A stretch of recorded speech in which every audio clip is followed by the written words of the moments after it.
I'm calling it right now. Versus pulse chain. Versus pulse chain. We're going to be talking about this a lot in the next year. We are about to see, not financial advice. Please do not take this as financial advice. This is all speculation. 100%. I feel we are about to see the largest hockey stick you've ever seen in your life.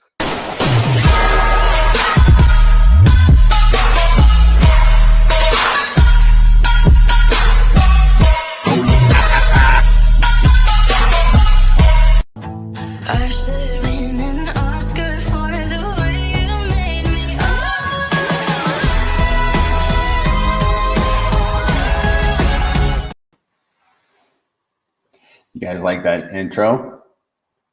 That's my handiwork. I actually built that. Yeah, learning how to edit videos. Waiting for Zen to jump on. Can you guys hear me okay? Let's check the chat here. Moon Mutt. Yeah, man. You get to be here the whole time. That's nice, man. I know how it feels. I know how it feels. Trust me. Let's see. I'm going to check my other chat here. No, that one's good. I hope everyone's doing well today. There we go again. Got to check my caller before we go live.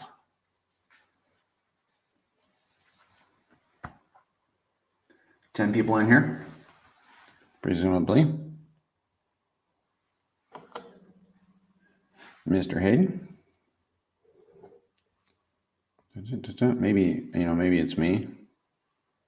That's not okay. 18 minutes ago, Saturday. Yep. That's the one. Just waiting on Hayden. I'll tell you what, guys, we are having a great run. This is exciting. Pulse is moving. pTGC is still moving. And UFO is crushing it. Good times.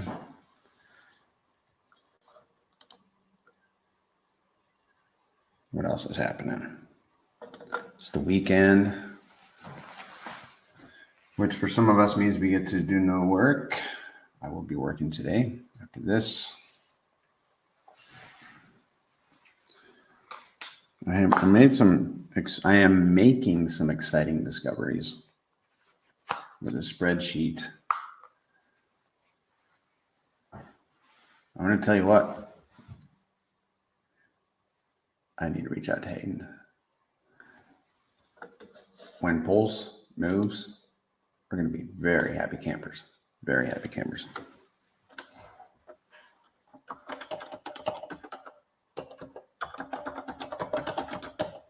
Are you starting the space?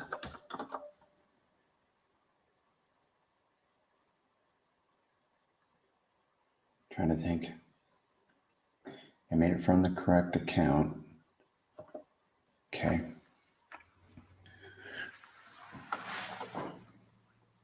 We were doing the spaces on my space, on my account, and then we switched to the main account because that's really where it should be done from. And guys, we want this to be interactive. We want you guys to contribute. If you have something to contribute, if it's a question, ask your questions. This is for you guys. And for me too, for me to ask questions. Right now, I don't have any questions. I should.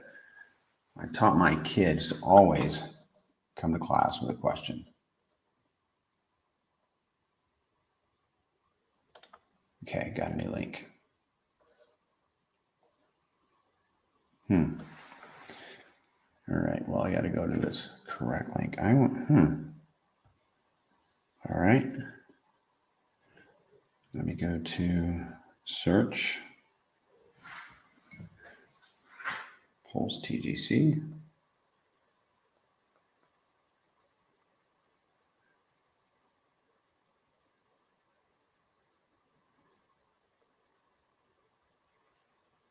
No. There we go. Ah, yeah. Start listening. That's a good idea.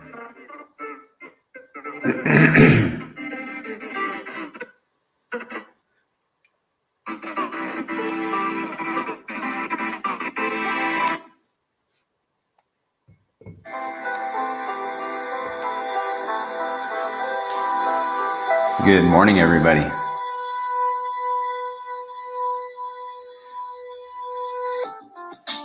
Let's see what happens today.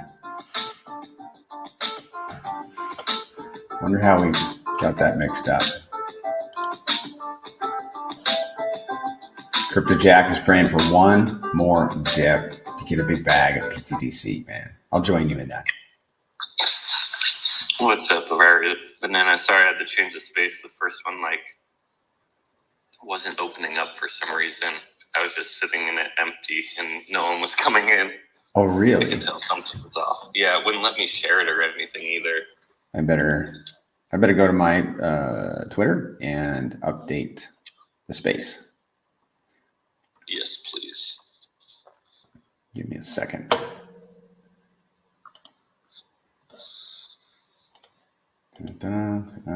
Okay.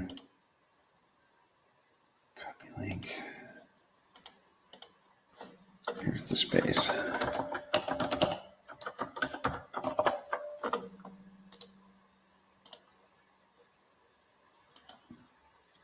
And did you drop it in the Telegram?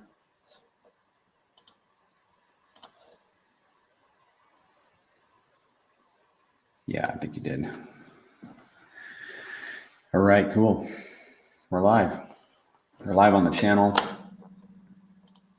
And we're live on Spaces. So we're set. How was your week? Oh, man, it was good. You know, I'm cutting grass. And, you know, like my daughter's Instagram showed a picture from 365 days ago. You know, they send you a picture from a year ago. And it was our Bernese mountain dog walking in the back door with snow on his back. And we had temperatures in the upper 80s, like on Tuesday. So we're very warm, but it's welcome. It's nice. It was a good week in short. I had a good week. How was yours? It was good. So, question about that. So, exactly a year ago, it was snowing where you are? Is that what you're saying? Yes. And now it's like in the 80s or 90s, you're saying? Yeah. Yeah. We need our chart to be volatile like your That's a good one. Yeah, we do. We love that volatility over here in this ecosystem. Yeah. But I guess that's good for you because you get paid the longer it's sunny, right? So yeah. I'm a happy camper. There's more revenue. Mm-hmm. Crypto Jack is praying for another dip. He wants one more dip in pTGC so he can stack a bag. And I'll join him in that. Yeah, I wonder how big a dip he's hoping for. Maybe you can comment that in. Is that a 10% dip, 20% dip, 30% dip? What's a dip to him? There you go. What's a dip to you, Crypto Jack? I think a lot of it depends on the RH ecosystem. If RH ecosystem doesn't let up right now, there's no dip coming. If it lets up, you know, it could. Yeah. But I don't know. I think it's looking pretty good. I've seen a couple people post this, and I kind of feel the same thing. I think it's going to keep going up into his court case. I personally believe it's intentional, so he looks better during his court case. Whoa. Yeah, that makes sense. Pulse is definitely moving. But it's climbing. can't happen overnight. It needs to go up a little bit every day. It looks like it's moving up. If I was in his shoes, I would want my charts looking good for when I go to court to talk about my charts and, my products, right? Because if they're looking good, then technically no harm was ever done. Yes. To an extent. Yeah. And that court date is, from what I understand, October 31st. Yeah. So we still got a month. A lot can happen in a month. You know what I mean? So this is all just speculation, my guess, but I think the timing's intentional, which is great for us. Yeah. I'd love seeing RH tickers move up. Yes. Brings our liquidity up the same amount. X's, they move up, brings our price up. It makes our machine function even better. It's also time. You know what I mean? I think it's time they start moving up also, where the market is. Philip Flemons comments, he says, RH tweet this morning about AMM and Hex at $4.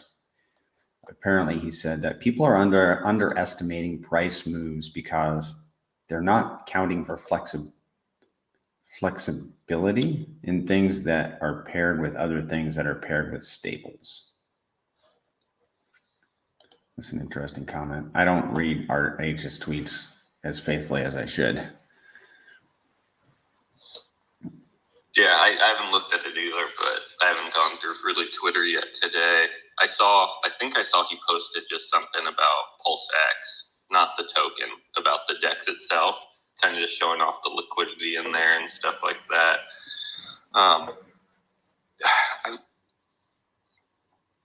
But X's, and we talk about this all the time, right? Like X's are pretty easy in this space, especially when you factor in the X multiplier. And if I'm not correct, I would think RH also gets to take advantage of these X multiplier theories just like us. So when Ethereum starts going up X's, like he's going to get free X's from that. And let's say it's only a 5X this bull run. Let's say Ethereum does a 5X. Well, that alone should give the Pulse Chain ecosystem, I would say roughly a 5X. I know he's paired with a lot of stables, so that might decrease it a little bit or a lot of bit. I would really have to study that. But let's say he does get a free 5X from Ethereum. Well, then if he just does a 20X, well, he made Pulse Chain do 100X, right? I don't see a reason why it wouldn't work the same for him. Yep. Crypto Jack, his comment was, in answer to your question, he was hoping it retraced or a major pullback, but it doesn't look like that will be possible. I rarely buy it on a green, but I may have to make an exception on this. Yeah. May need to. Yes. It kind of like, if he's using fresh capital, I can see where that could kind of hurt. But if he is using like capital he already has in the ecosystem, he could kind of look at it like ratio wise, is since the RH ecosystem's been moving up, let's say it's up 40% right now, you could kind of say, okay, well then 40%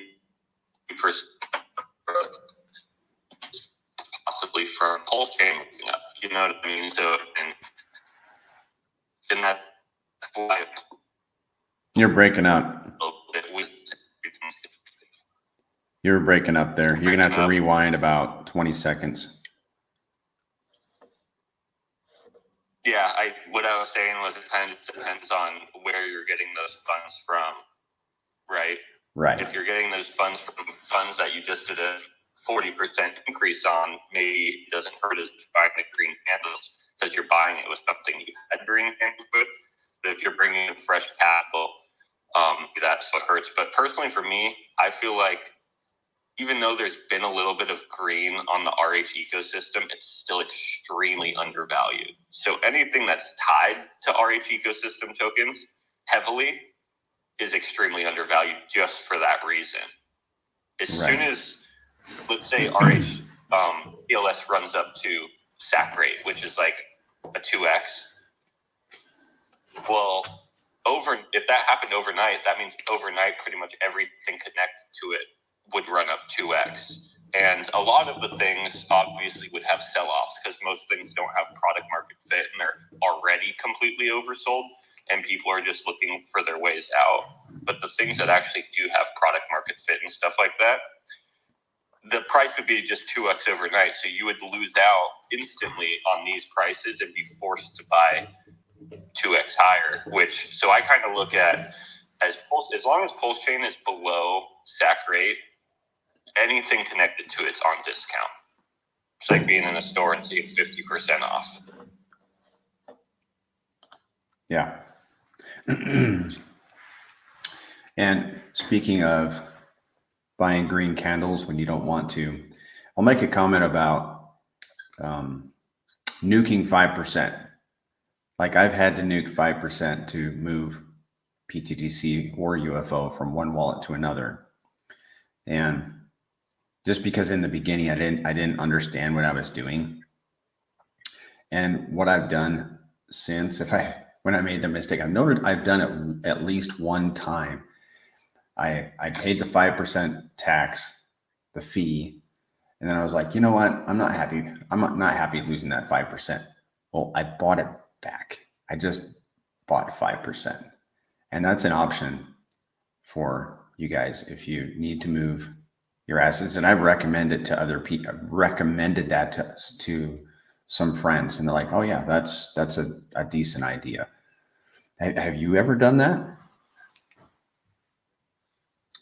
I've for sure sent to the other wallets and got hit, and then I've for sure been buying pTGC. Did I specifically buy it just because I lost that 5%? I wouldn't say that. You know what I mean? But I've obviously been accumulating pTGC as much as I could.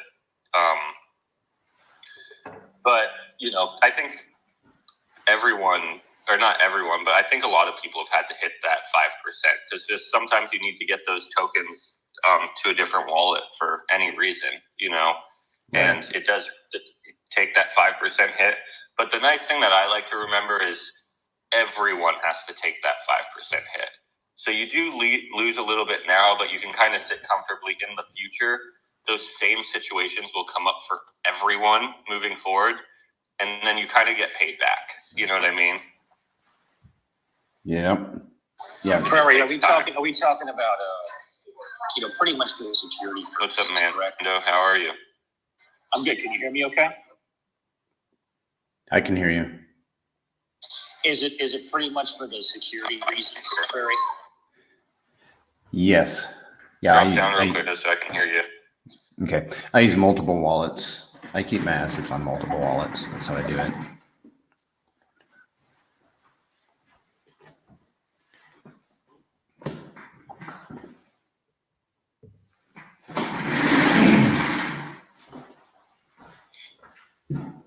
Hopefully he comes back.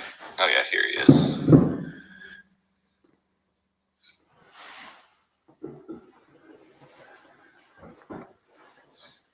Can you hear me okay now? Yeah, I hear you now. Yeah, so I think that Prairie hits on something.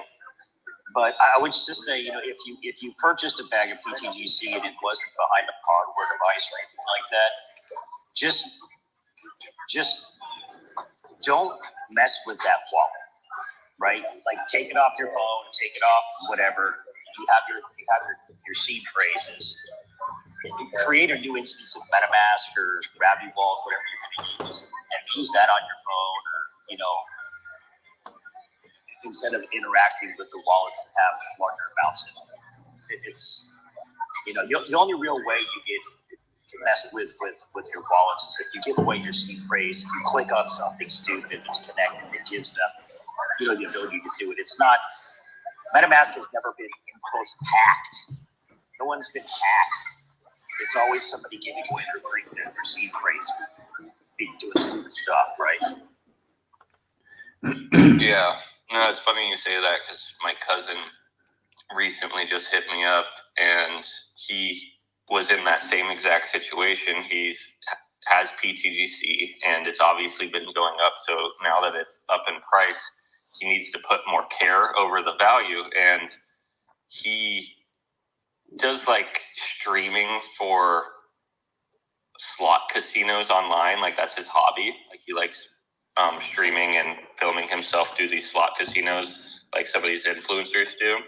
And he's been using this same MetaMask for that stuff. And, he's filming, he's doing this. And I'm like, dude, what are you doing? I was like, go create a different MetaMask for that. Like, do not use the same wallet. So he just recently went through that, and I got him pretty much straight away. I said, take that, just never open again until you're ready. Just fresh new MetaMask and send some money over to it and use that for your stream. I gotta send you over some money for a new internet connection. That's what I gotta do. It's the best internet connection I can get at this house because it's kind of off the grid a little bit. Are we gonna have to send you a Starlink, Matt? Is that what we're gonna have to do? I guess it isn't Starlink. It isn't Starlink, but come on, man. Come on. Right now, I'm not even on the internet. I'm not even on internet technologies, bro. Let's go. I'm using my phone's data. I'm not even using my Wi-Fi because it's so bad.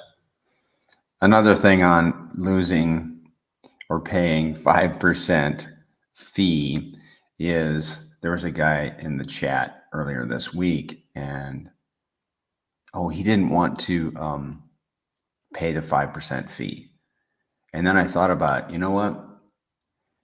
If pTGC just moves 5% in a day, there's your 5% back in value, not number of tokens, but in value. So that's another way to look at it. Well, yeah, I mean, if you purchase something, Prairie, let's say you got $100,000, like moving that $100,000 to a wallet, that's, if you're eating 5, 10, 15 G's to move your stack, that's a big hit. Right, but then, if the token moves 10% over the next week, well, you got it all back and then some. So going back to what you were saying about Richard's tweet, Matt, where he's talking about the reflexivity, this is what he says. He says, people speak with certainty about things they don't understand. Richard Hart educates you. Today, Hex is primarily paired with PLS. If people buy PLS to buy Hex, it drives up both the price of Pulse and Hex versus the dollar at the same time. It's reflexive. So I know you like to talk about that stuff, Zed, about the reflexivity, but basically what he's saying here is that as people buy Pulse to buy Hex, both prices start to get driven up. Obviously, it's not at a 1-to-1 ratio, but then he goes on to this long definition, which we don't have to get into, but it's very interesting. Everybody should read it.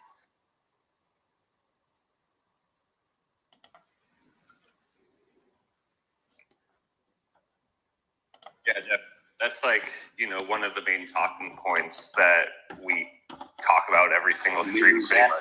Mando, can you hear me? I can hear you. Mando, can you hear me? Prairie was in talk. Yeah, he was.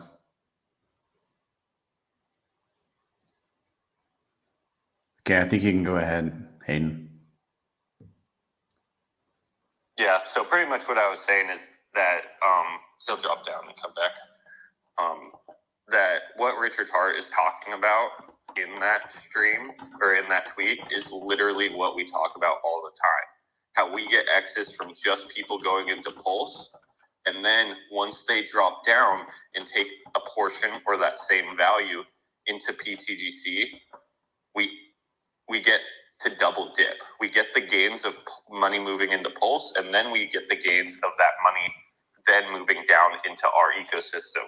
The cool thing about this is let's say the money doesn't move down into our ecosystem. Let's say it moves down into HEX, which has been happening recently, right? Well, our ecosystem benefits from that also because we have a liquidity pairing with HEX. And if HEX outperforms Pulse, then that pushes us to outperform Pulse as well. This is what's been happening the last week, if no one's noticed. The HEX pair has been really moving up. So then that's tugging pTGC up in the other pairs because the arbitrage bots have to fix the prices and it moves the whole ecosystem up together. So, for example, in that tweet, RH is talking about HEX, but the same theory is relevant for us. And then the cool thing about it is, since we are heavily connected to HEX, if no one's noticed, we've been adding LP with HEX like crazy lately. If HEX keeps outperforming Pulse, which it seems like he's hinting towards in that tweet, well, we get to get the gains from HEX moving up more than Pulse. It's not one-to-one because the arbitrage bots have to fix all the other pairs, but it's ratio based. So let's say the HEX is 20% of our liquidity, Pulse moves nothing, and HEX moves up 100%. Well, then we move up 20% against Pulse because it needs to obviously fix all the other pairs. You can't just move that one up just because that one's moving up. You get kind of the average. And that's what's kind of also interesting about our ecosystem is since we are connected to all of the RH tickers, we get like an average gain of what all of those are doing on a daily basis. So some are going to move up 20%, some move up 5%. So we kind of get something right in the middle, and then plus whatever X's we're doing that day, which is, super cool.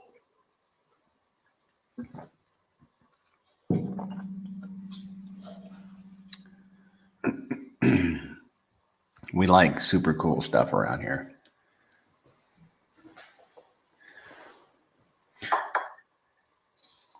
Well, it's nice because, when you look at all the RH tickers, I believe they're all undervalued. So it's super cool when the index of your LP pools, all these different LP pools that you have, that you get an average of, majority of them are all undervalued. So we are counting on all those kind of going up. And then along the way, we're going to do multiple X's on top of that.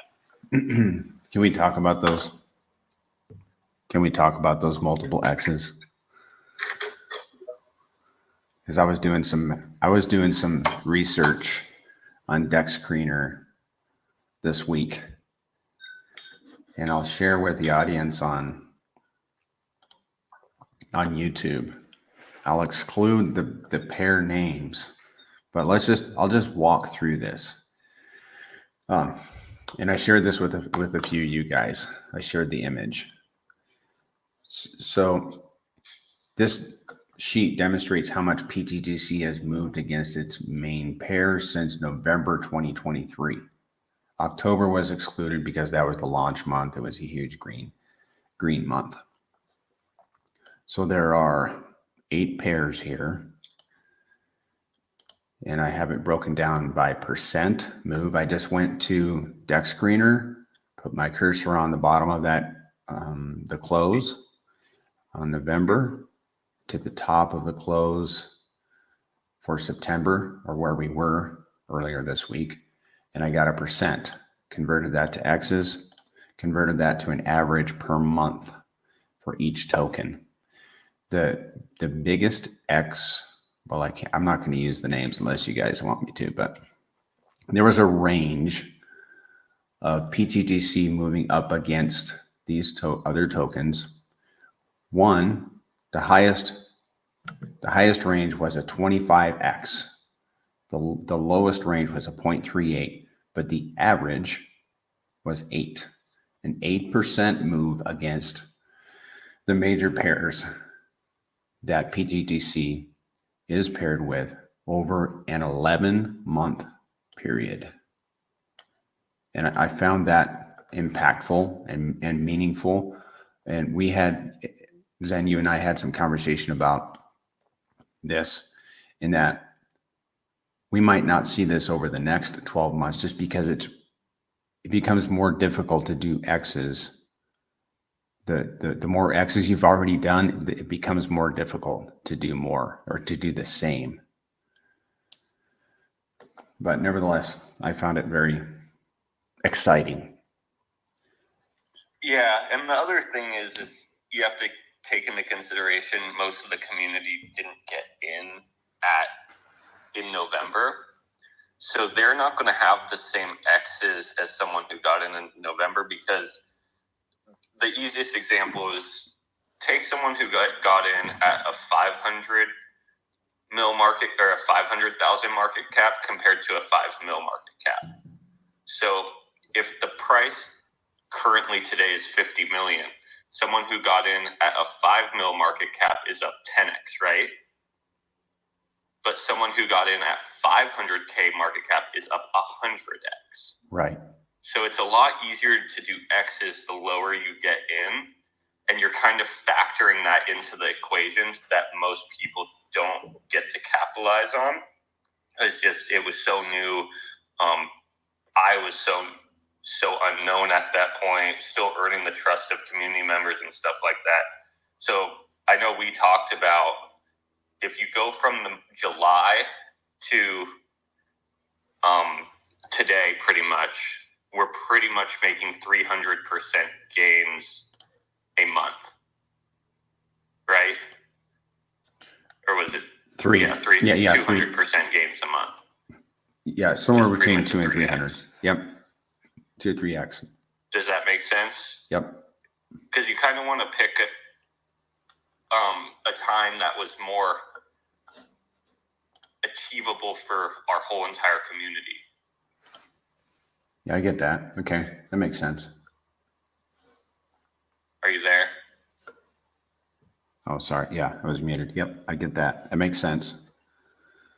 So, but even if you factor in the 3x, if we're doing a 3x every month against Pulse Chain, this is just data pulled from the last 3 months.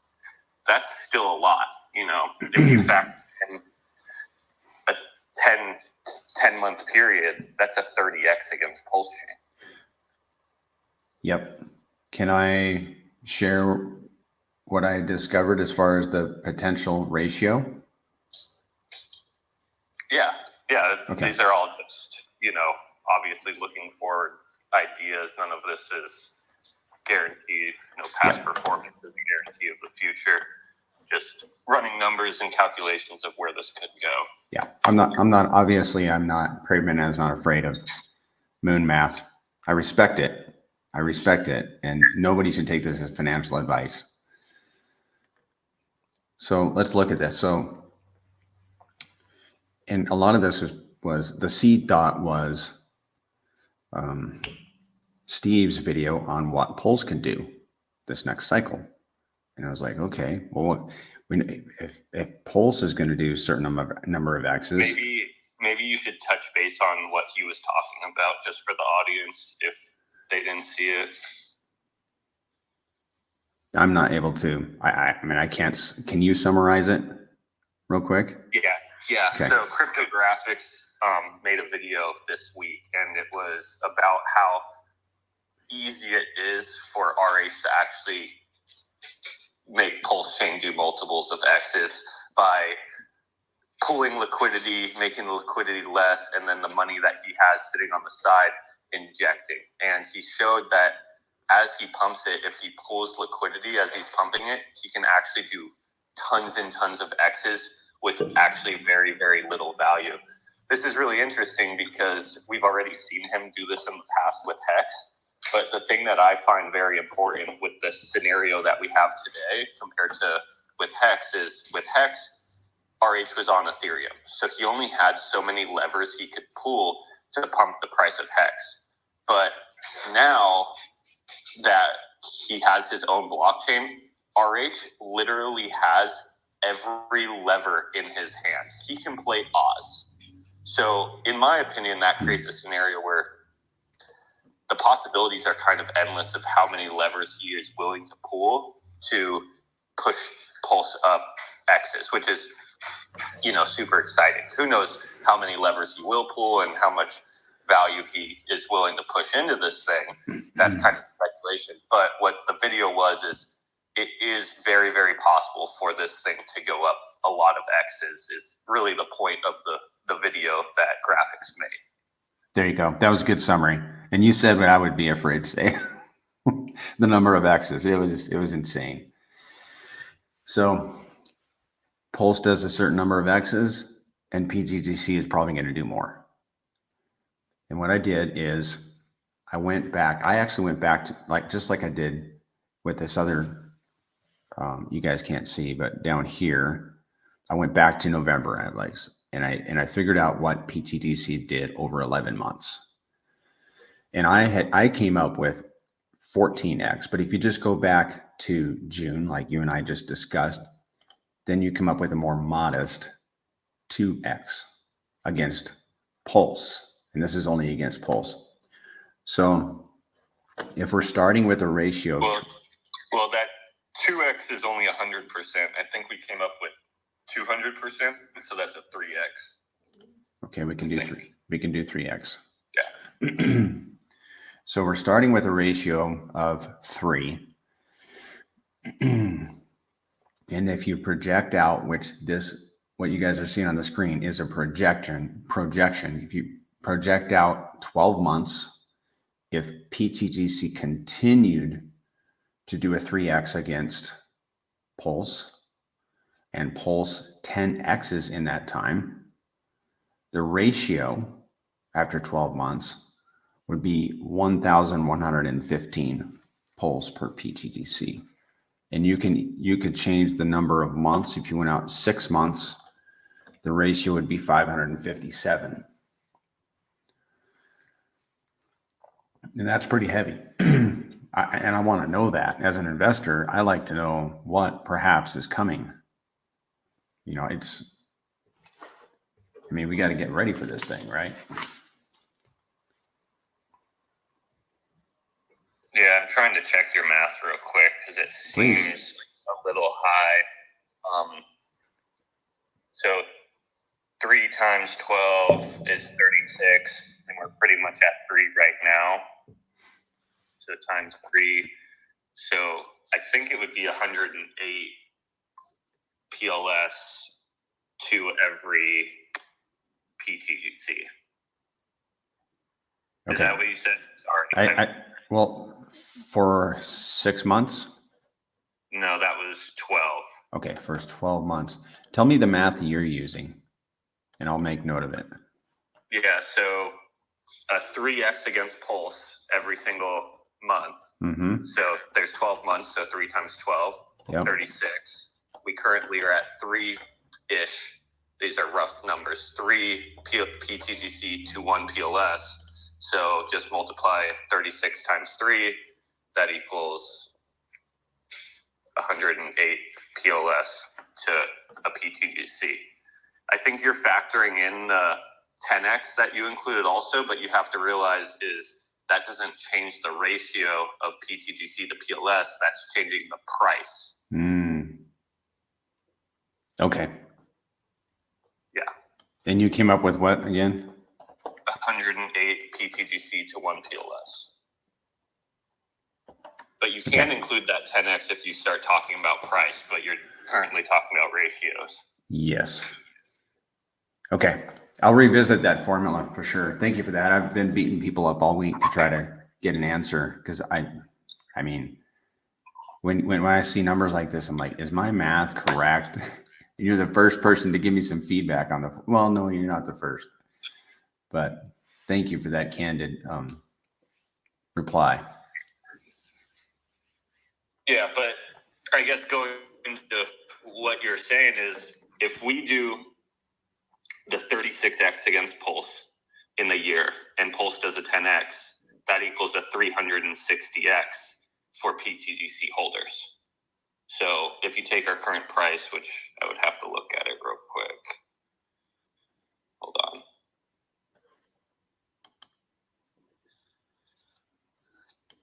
I know it's 3 zeros, 1 something.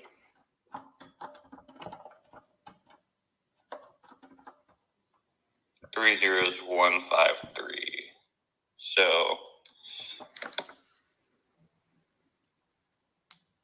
0.000153, and then times, what did I say, 360, or was that it? Yeah, 360x. That would put us at 5.5 cents. So pretty much 5 cents, 0.055. And that's the 36x, if that's what, 36x against pulse chain, and then pulse chain doing the 10x. Well, if let's say pulse chain does 100x, and we still just do that 36x against pulse chain, well, that would put us at 55 cents a pTGC. I accept. If Pulse did a 200x, that would put us over $1 if we did that 36x against it. And that's really how powerful the X multiplier is it just makes it so easy to hit these really, really crazy numbers, because you have two things working in a positive direction, to where most scenarios it's usually just one thing, because nothing has sustainability or longevity in this ecosystem, in crypto in general. Mm-hmm.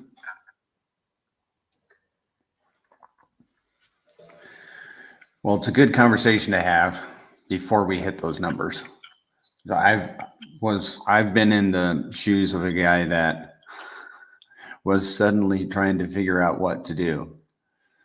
And well, you know what's kind of cool about that too is once pulse chain starts moving, let's say it moves 100x, that would put us at that 55-cent range. Mando, Zen is talking. Oh man, I don't hear Mando again. This space is horrible right now. Mando can go. I just don't hear him. If you want to recap what he says, if it's needed.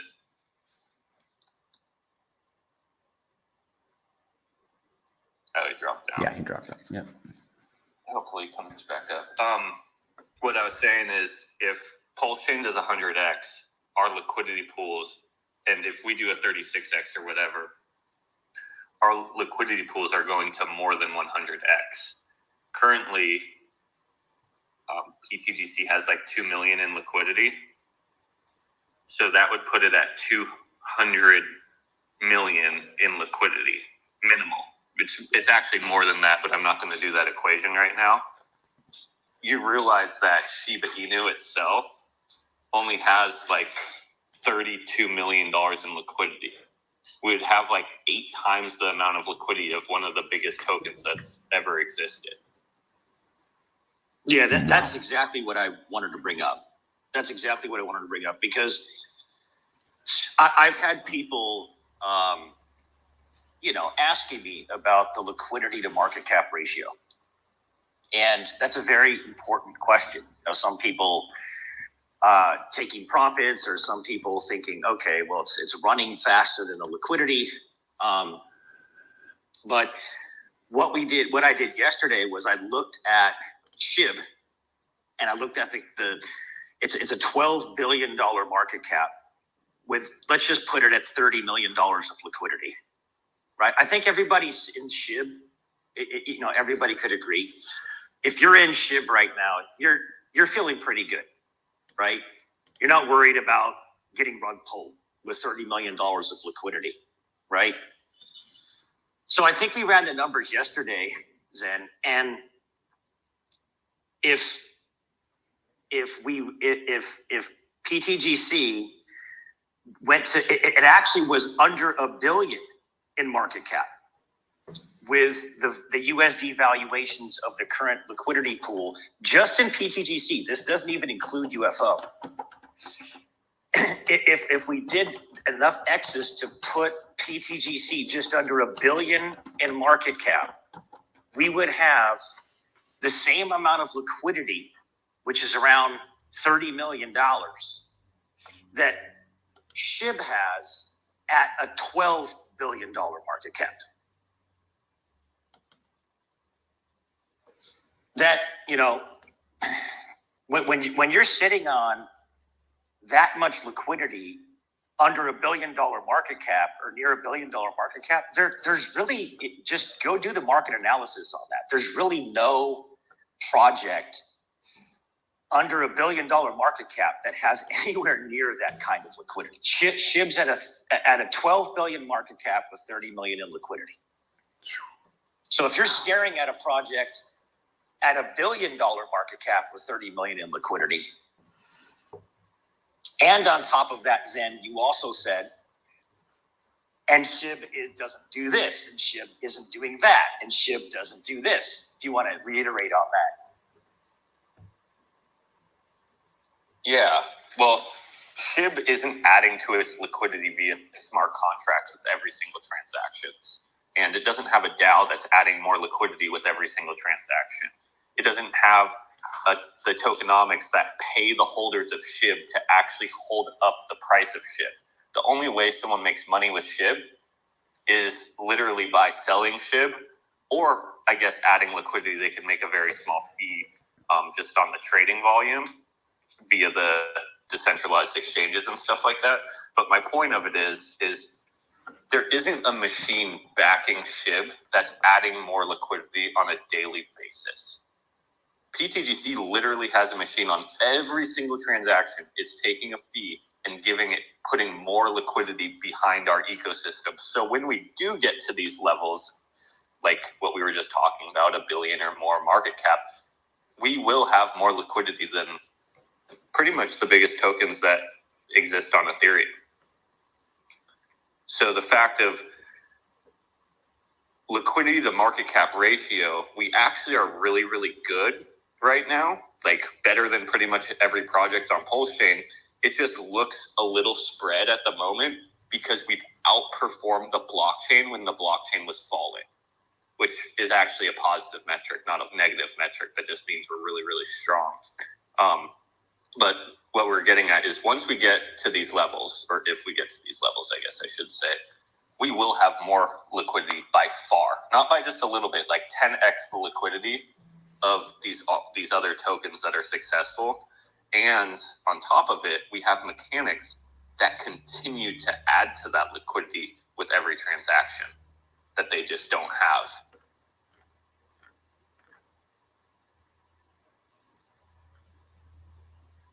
Yeah, as well as the ability to strategically transition at some point to stables when you think that, you know, when the market is getting a little frothy, right? Which also helps big time as well. So that is, I think that's very important for people to get. It's important for me when I'm onboarding people. When I was looking at the cryptographics video and, you know, checking the numbers, it all checked out. But, you know, if you do an average between the RH tickers, let's just do a 50x. If you just do an average of that, and everything in the LPs that are connected to pTGC and UFO, you know, they do a 50x, right? If you're looking at the liquidity webs, you can see clearly how fast the value in USD of the liquidity web is moving up, right? I don't know if you guys are watching it, but you should be. So just imagine, you know, a 20, 30, 40, 50x on that liquidity that what could be overnight, you know, whether you consider overnight a month, 2 months, 3 months. But all of a sudden now you have the power of the machine backed by, you know, a 10x the current market cap to liquidity ratio of the biggest ERC20 tokens on Ethereum. And to me, that's the next thing that I've been talking about with people is overnight, when this thing really has that parabolic run that we know is indicative of Hex, and just when the entire market cycle goes parabolic, right? I mean, if you've been here before, you know, you've seen it. When that happens, it's going to feel like, I'm telling you in advance, like, and I'm not telling you in advance, you know, performance or anything like that. I'm just giving you my thoughts. it will feel like a massive capital revaluation overnight. And people will go back and click on the liquidity pools and be like, holy shit. pTGC literally has $30 million of LP at $1 billion market cap. Guys, it doesn't get more real than that. And it's not based on somebody making a promise. It's just based on what's already there, the machine, and just waiting for the underlying RH ecosystem to do what we believe it will do. It really just comes down to those simple fundamentals, which is very powerful. So when people are worried about, the liquidity to market cap ratio, I'm like, guys, we just did a market analysis on some of the biggest ERC20 tokens that exist. And at a very small amount of X for the RH ecosystem, the liquidity to market cap ratio just blows away what we see on Ethereum. Yeah, not to mention that our liquidity is protocol owned and burnt, so it can never actually be taken from the liquidity or from the community. Yeah, and that's at the current numbers then. That's at the current numbers. That's not even adding more into the future. That's starting off yesterday when we were running the numbers. That's starting off with just over $2 million in protocol owned burnt LP. Exactly. Yep. Obviously, our smart contract has pretty much every single day, every single transaction. So that doesn't even include how big it will be next 6 months just due to the machine doing its thing. Everyone that's been here for 6 months knows how much we've grown just in the last 6 months. Look at our hex pair. It's now currently the second biggest LP pair of the pTGC ecosystem. And I think just a few months ago, it was like 8 on the list or something like that. A few months ago, 2 weeks ago, it was number 6. It was like number 5 on the list. Now it's number 2. I mean, if Hex just does a 2x, a 3x from here, it's now rivaling the core Pulse pair. Yeah, if Pulse doesn't do those X's, correct. If Hex outperforms Pulse by a 5x in the next few months, it will beat the Pulse pair. It will be our biggest liquidity pair. Yeah, so to me, guys, these are the conversations that matter. Looking at those numbers and just running just simple math on it. And then you do a market analysis on the largest ERC20 tokens on ETH. And it's like, wow, this is really something to be looking at. Well, the thing is that comparing pTGC to other tokens that are like 1 mil market cap, 2 mil market cap, 5 mil market cap, but pTGC is no longer in that category because as the price of the token goes up, it separates itself from its liquidity naturally. So it's not a fair comparison to just compare it to any token on the blockchain. Like really the closest token you can compare pTGC to right now is pDAI. And I would say the ratio compared to pDAI is probably somewhat similar. And I don't hear anyone saying that about pDAI. And let's even take into consideration that pDAI's liquidity is not burnt liquidity. It's a lot of it's supplied by community members that can be taken at any number that they're looking for.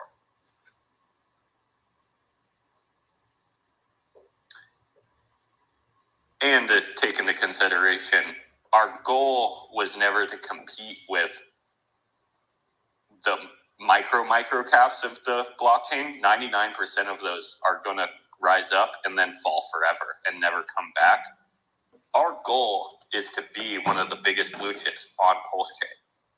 We want to be competing with liquidity sizes and volume sizes and market cap sizes of tokens like SHIB Like, we're not doing all this work to hit a $50 million market cap. I hope everyone realizes that.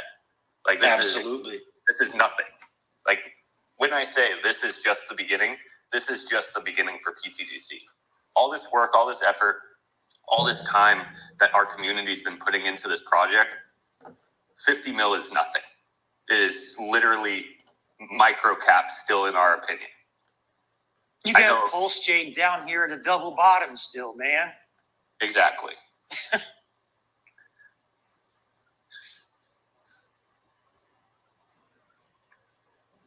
And mathematically, we've explained so many times how actually easy it is to run into the billions at this point of market cap. Even more, like, a lot of it is dependent somewhat on how successful pulse chain is. Like, that's obvious due to the X multiplier theory. But, you know, we talked about this multiple months ago. Like, we have plenty of X's that we can do on our own. We don't need pulse chain to do a ton of X's. Like, we still even have a ton of X's we can run with pulse chain sitting here at the bottom if it never decides to move. What's that do? That just makes us that much stronger for when pulse chain does decide to move. Let's say we hit 100 million market cap before pulse chain really moves off this floor. Well, now when pulse chain moves, let's say a 10x, we're now at $1 billion market cap instead of a 500 million market cap, right? So any X that we can actually do at these bottoms makes our multiplication that much stronger. That makes us that much stronger because we're building at these ground levels. We're growing at these ground levels. What do you think about that, Prairie? Just makes me excited about where things are headed. AS asks a question. He says, will there be a point that we use the Dow for something else? If so, when and how? Any ideas? Is he talking, Mando? Because I don't hear him. I don't hear him. Okay. Sorry, I was muted again. I'm getting used to that mute button. No, I'm excited where things are going. And we have a question in the chat on YouTube. AS asks, will there be a point that we use the Dow for something else besides, like LP ads and Billiken burns? If so, when and how? Any ideas? It's pretty much dependent on the community at this point. That's what a DAO is. So if the community decides to go a different direction in the future, then it decides to go in a different direction in the future. I think definitely the community members who are participating in the DAO obviously see the value in getting as much LP at these low levels locked in and in the buy and burns. It's a system that's proven to work. So I personally don't see why they would veer from that too much at these current levels. In the future, I don't see why it wouldn't maybe switch. Like, let's say when we're at the top of the bull run, the Dow would probably start voting to add LP with stable coins and stuff like that to hedge the downfall of the rest of the market so pTGC can stand strong.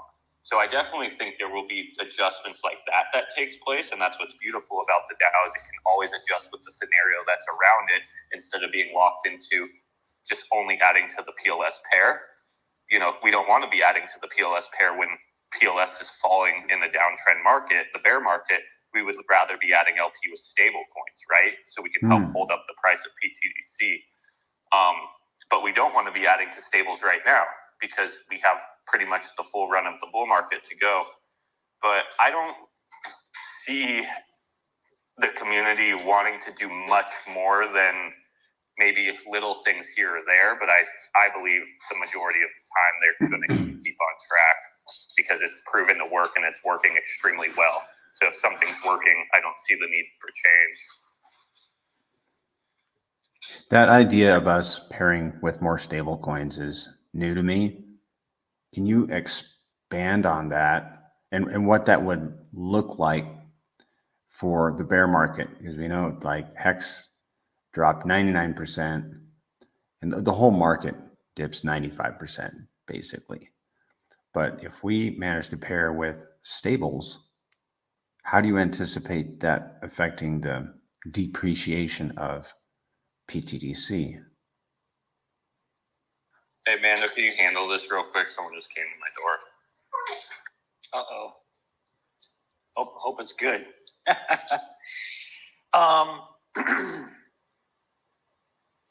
Let me think. So essentially, if you look at a drawdown, like if you look at previous cycle drawdowns, if you look at Polygon, if you look at some of these other ones, the first thing I'd like to say is that when you have a big run up and then you have a drawdown, I think, for example, Polygon, after its first cycle, went up, came down, but you were still 50x off the bottom when it hit the floor, right? So the issue isn't, does everything go up and then come down a certain amount? Obviously, Bitcoin doesn't go down 95%. Ethereum's not going down 95%, at this point. We really don't know, to be honest with you. I'll just speak candidly in my personal capacity. I think Richard, who is like the Wizard of Oz, I think that he's very smart when it comes to liquidity. I think that he will do everything that he can within his power, as a personal owner, not so much, when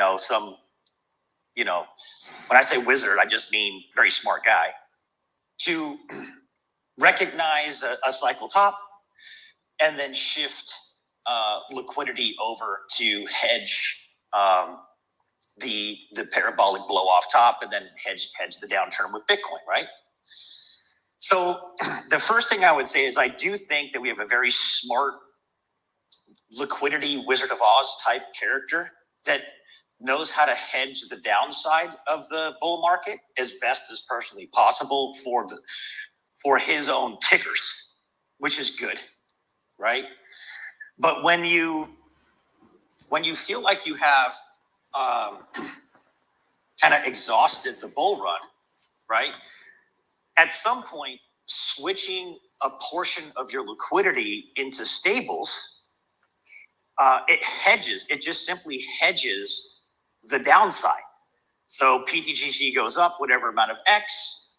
If you have the Wizard of Oz doing everything he can to help hedge the downside going into a new bear cycle, plus you have the thing that you built making strategic moves that kind of mimic what's going on strategically with that, you're going to be able to hedge to the best of your ability the volatility to the downside, right?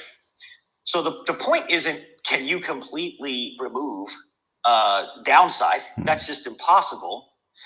But how much can you hedge it in terms of doing like a Polygon? Okay, you went up and then you're still up 50x, 100x, whatever it is from the bottom when you land. And then it just starts all over again. So switching into stables obviously doesn't make sense at all until you feel like the cycle is started to kind of run up and getting a little frothy. Then it just makes sense to, put that into the LP web to hedge things, if that makes sense. No, that makes very much sense. But I do think that Richard is going to, this isn't Hex, right? So because of the fact that this isn't Hex and we're talking about a blockchain now, it's kind of strategically not the same thing.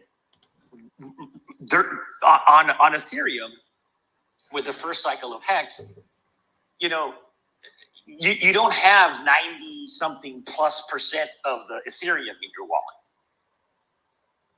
right? But on Pulse Chain, it's a completely different situation. So I think that there's things that can be done to greatly diminish that downside in comparison to what we've seen in the past. That's just my personal preference to believe that based on what I understand.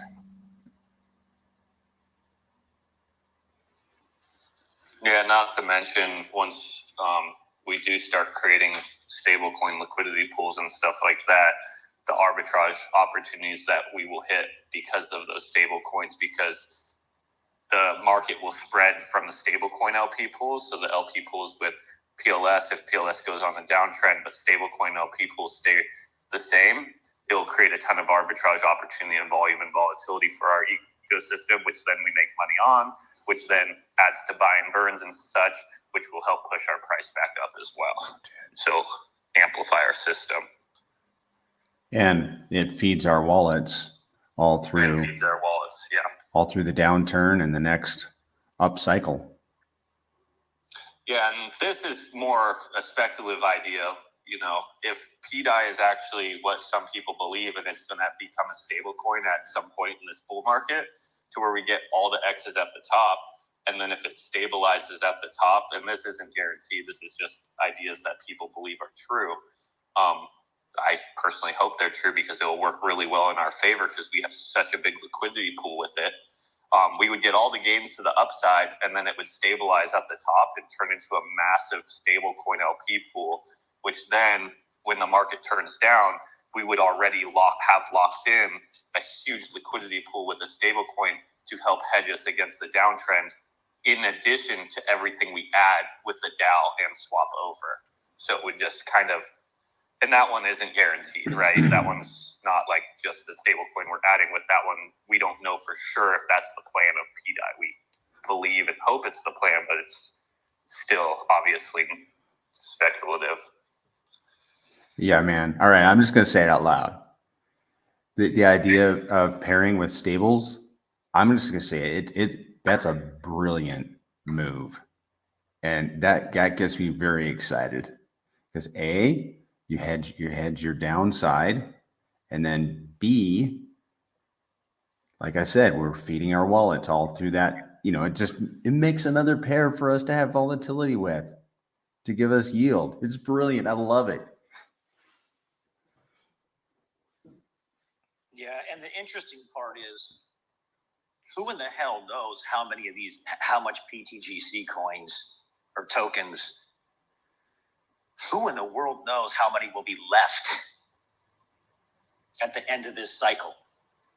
You know, it's going to be interesting to see. Well, yeah, like at the end of this, you're talking about like 4 years from now. Well 4 years from now. What Wow. I'm talking about is, right, what I'm talking about is when you go onto the website and it shows, okay, 17% or whatever it's going to be, will be burned in the next 6 months or whatever it's going to be, right? 17%. Well, that doesn't take into consideration a lot of different things. It doesn't take into consideration just the Dow doing pure buy and burns constantly, right? At some point, there's a place where it makes more sense to do pure buy and burns than liquidity ads. Because when you do a buy and burn, and I'm just speaking from my own capacity, that's it. When you do buy and burns, you're still pushing all that pulse or all that hex or whatever you're using to buy up the token out of whatever LP. You're still pushing all of that value into the pool to get your hands on those tokens, right?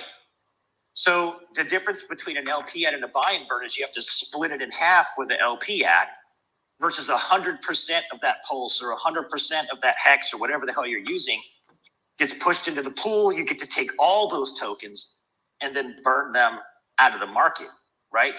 So when you're looking at that number, 17%, just from one example, that does not include buy and burns from the Dow on the tokens. That's true. Well, real quick, Mando, to an extent it does, because we've done buy and burns in the past, and that estimate of the future is based on the past, right? Well, I kind of, I look at it a little bit different, to be honest with you, Zen.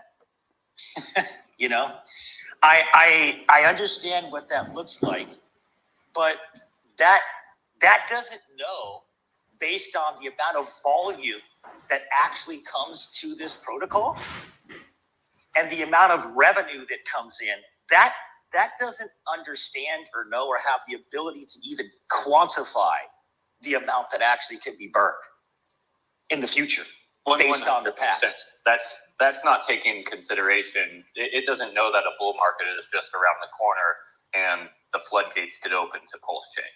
It doesn't know how much pulse chain pTGC can take in if we're doing,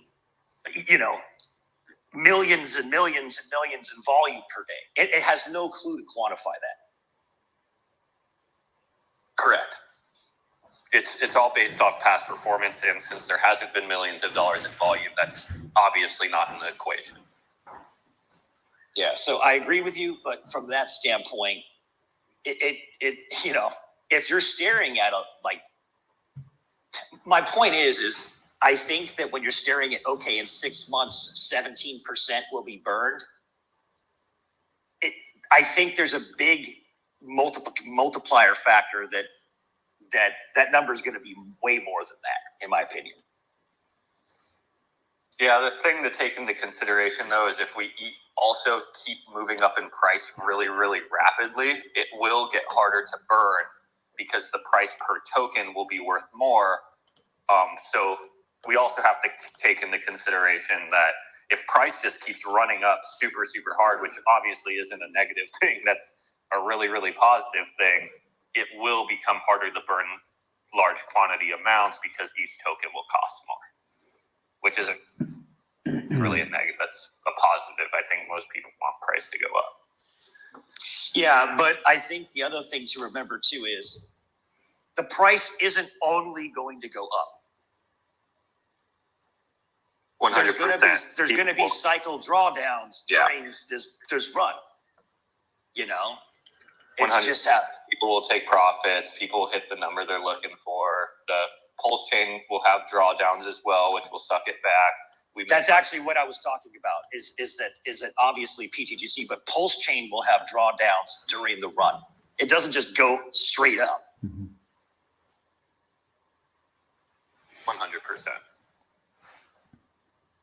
Sometimes the volume is just as good on the way down. And then when price does run up, we're not burning as many tokens organically, then the DAO can start burning tokens. We have that option.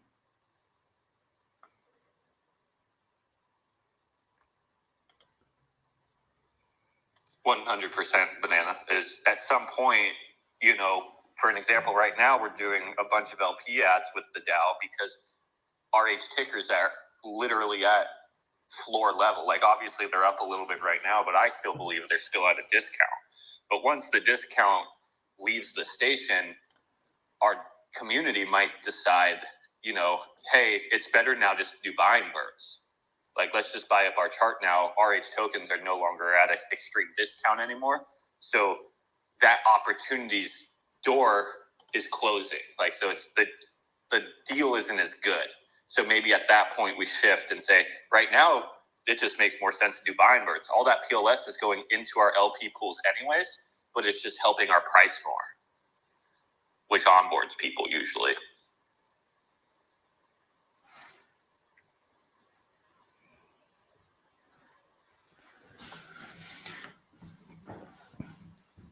Does anybody want to jump up and ask some questions or make comments?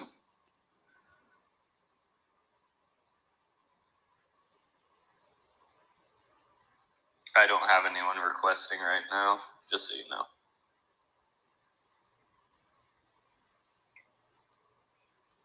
I know what we could do. We could throw a big ass alien party somewhere.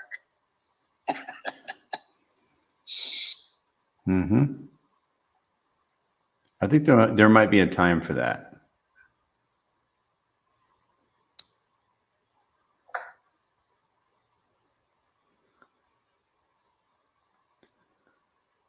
I wish Crypto Kindness would come up here. Sorry for calling you out, Crypto Kindness, but I've been seeing you listening. He's probably busy, though.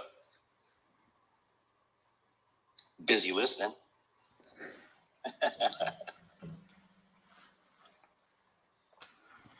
But other than that, it's It's been a good week, right, Mando? It's got some green on hex. The thing I kind of like about the green on hex is we're one of the only communities that have large pairings with hex. So we're pretty much one of the only tokens that gets the Hart's Law effect in that case, right?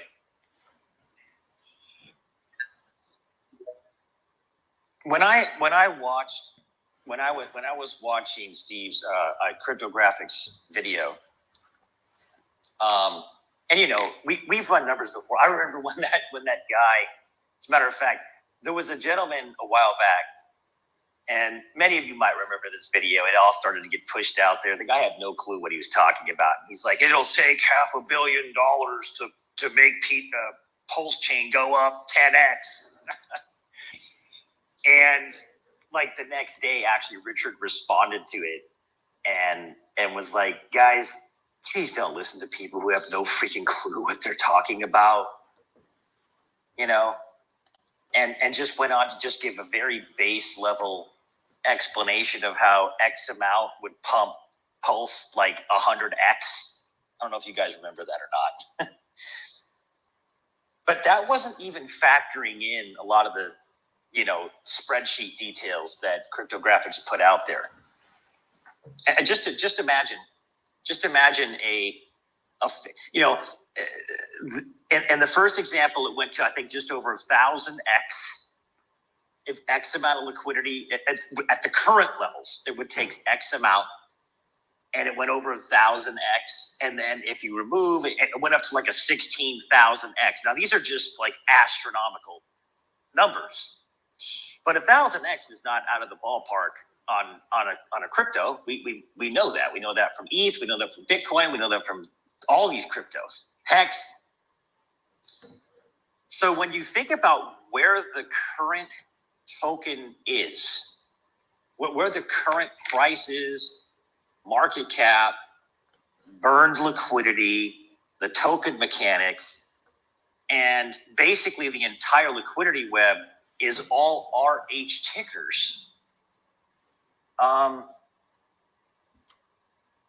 You can just run basic math on your calculator on your damn iPhone and just realize, my God, it's like we were talking about. You could end up with $1 billion market cap and more liquidity than SHIB has at a $12 billion market cap. And that literally could be like on the low end, right? At that point, like, I guess my question to people who've been here like from day one or whatever, at that point, it's like, that almost becomes like one of those things where you really have to think about, wow, how much of this do I actually draw down? Because you're earning so much yield, but then at the same point, I guess what I'm saying is, because of the way that the system works, it's unlike these other large ERC20s, where the only thing that's happening is like buy, sell. The only thing that works is just kind of that mimetic, dog first cycle thing, right? But who knows what's going to happen with Pulse Chain? Who knows? I mean, and here's the other thing. If once this whole SEC thing gets handled and everything's been cleared out, everything's been kind of washed away from that, who in the world knows what happens from there?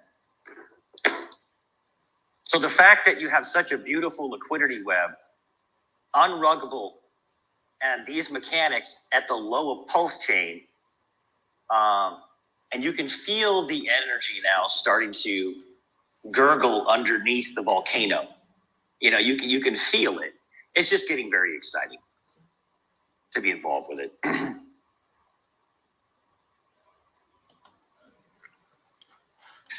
Here's a funny thing. There's a lot of people. Hey, what's going on?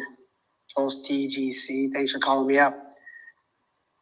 I'm out in my yard splitting wood, stacking wood. So you're right, I was busy, but I wanted to jump on.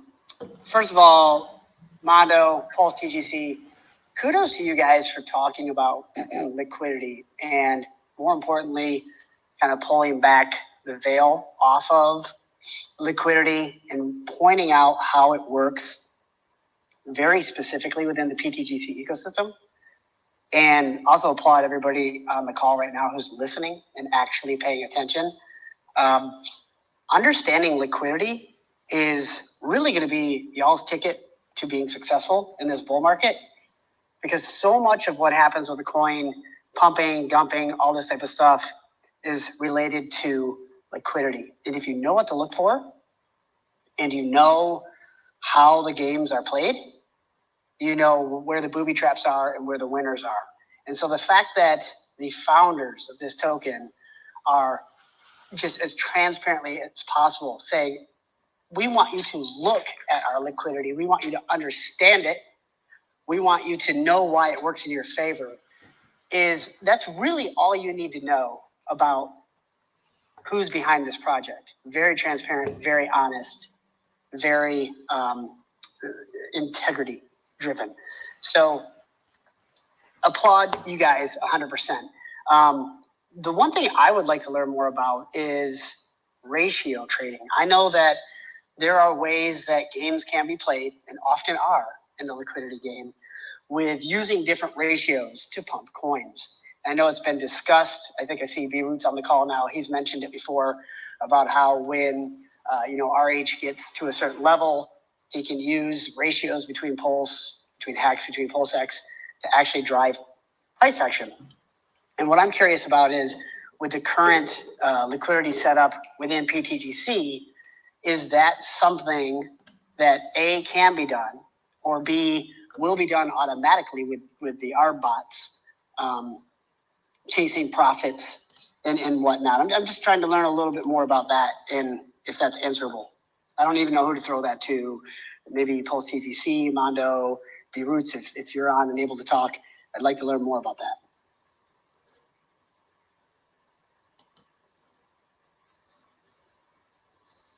Zen, did you catch that?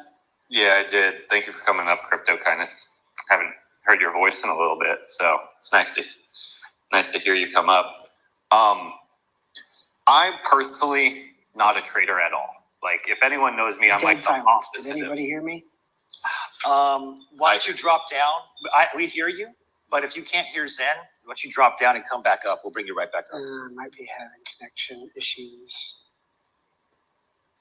Yeah, he might not even hear you, Mando. Yeah, this space has been horrible, dude. Banana, can you try to talk to see if he hears you? To tell him. Kindness, can you hear me? Yeah, I can. Did I break up during that entire thing? No, you didn't. I can hear you clearly. Okay. Do we have any Prairie, music to Prairie, play have him drop down. And come back. Oh, yeah. Comes on. Jeff, sorry, go ahead and drop out and then come back. Okay.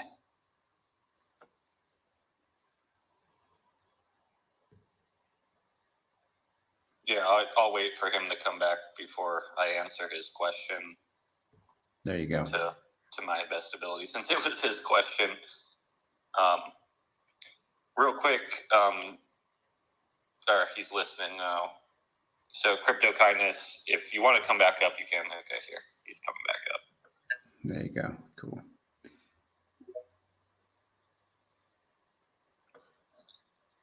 Can you hear me, Crypto Kindness, now? Yes. Okay, cool. Yeah, you just weren't able to hear me, and it was silent on your end. This space has just been horrible for some reason.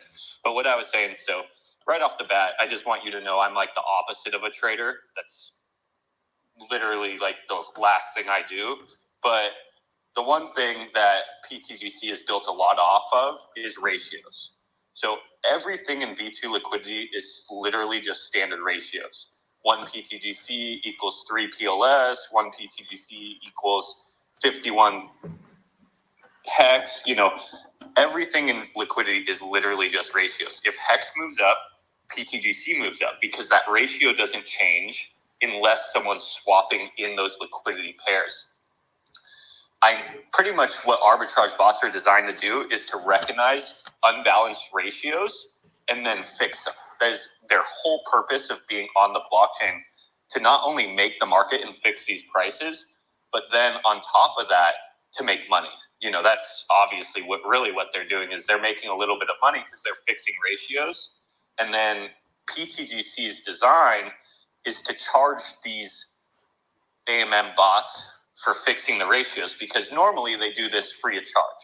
They move all throughout the chain, they fix ratios, they make profits, and then the token itself doesn't actually gain any value.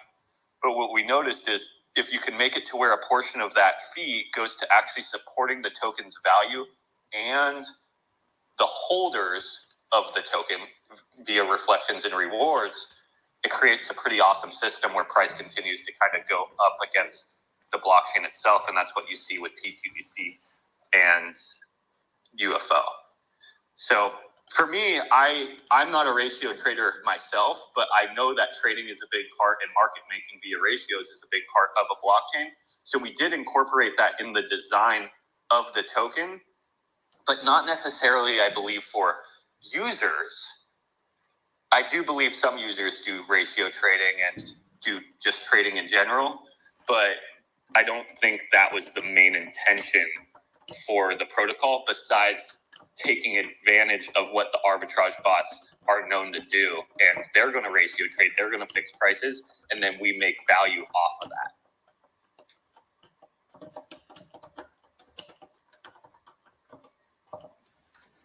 Perfect. Thank you. Answered my question. So it's already built in and going to work to our advantage.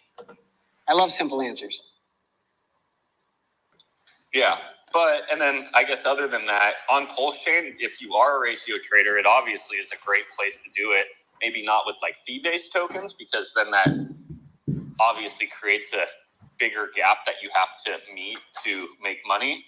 But the nice thing about Pulse Chain for traders, and I think it's actually going to create an awesome place for traders once people actually start coming over here, because the swaps are cheap as could be, right?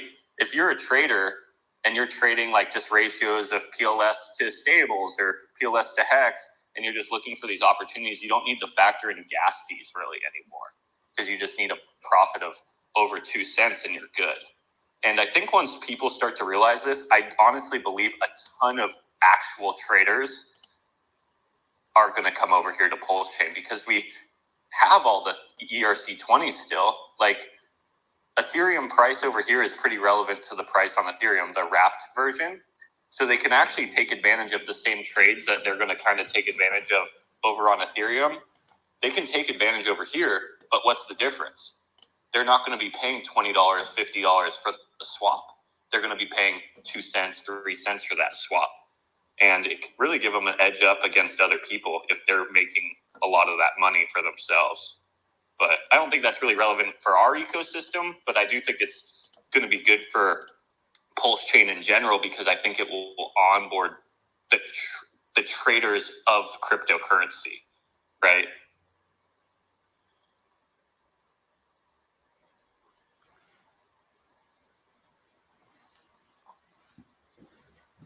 Yeah, the one thing that I appreciate the most about pTGC is, well, and UFO, the whole ecosystem is, for me, it's kind of a set it and forget it.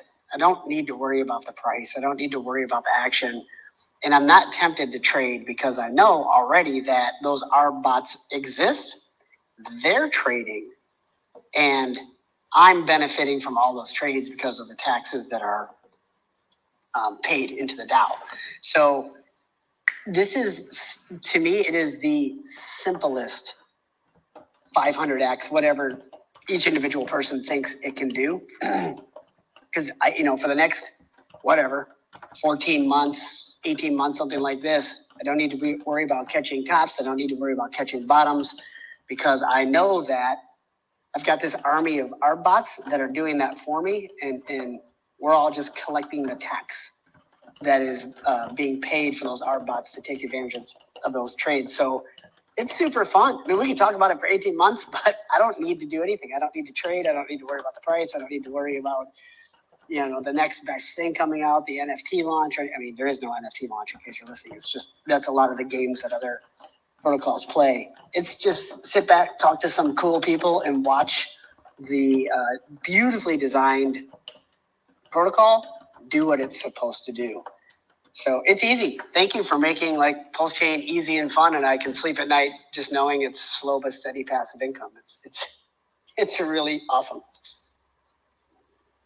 Yeah, and it's not even only the passive income. Like a good portion of those rewards are going to the buy and burn, which is helping push the price up for you as well, because you're the holder of tokens, and then the LP is getting added, which is important for you because you're a holder of the token. You want a bunch of LP, and the more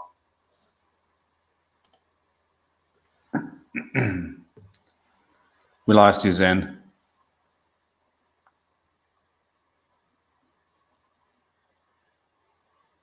Hey, can you hear me? I can hear you now. Super weird. My phone just shows everyone dropped. Yep. Yeah, I saw that too, but I think Yeah. are you still here, CryptoKinus? Yeah, Okay. I see people slowly, like, I saw the exact same thing. Everyone disappeared, but then now they're back.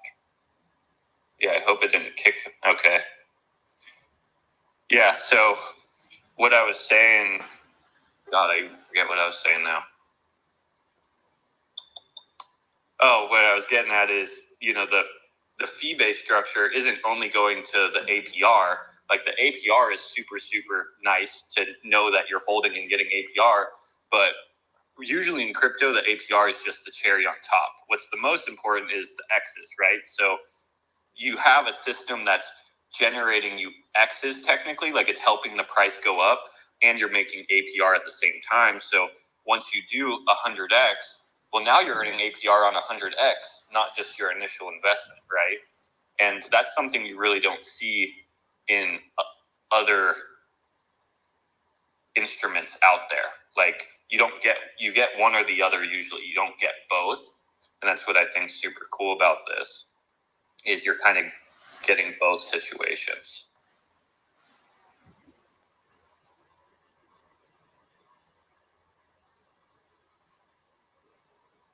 As we say, we come for the X's and we stay for the APR. And then like CryptoKinus was saying, is you can actually sit comfortably and not feel like he has to trade it because he's making reflections as he holds. He knows the machine's doing stuff on the back end for him. It's buying and burning, it's adding LP. And really a lot of people don't realize this, but the most important thing for a token to get it to do a bunch of X's is there has to be a reason to hold. If there isn't a reason to hold the token, the only thing people can do is sell the token. And what sells do on the token or trades do on the token, it makes the price go down, which then obviously people don't get into it anymore because the chart is now falling. And people don't usually buy falling charts. They're usually buying green charts. So if there's a reason to hold the protocol, like price go up, APR, adding liquidity, all these benefits to just hold, that actually brings more users in because you have a chart that's trending in an upwards trajectory, especially in situations where the rest of the market is falling down. But these protocols are outliers. They tend to trend up, maybe not as much as when the market turns around, but even when the market's trending down, they have a tendency to also trend up against them. And that's just due to the structure of it, is you don't need to trade it to benefit from it. And the thing is the traders actually hurt the protocol to an extent most of the time because you need holders. The price will only go up if people hold. Why is Bitcoin going up? Because tons of people are holding Bitcoin. Holding is pretty much one of the most important things for a protocol to be successful.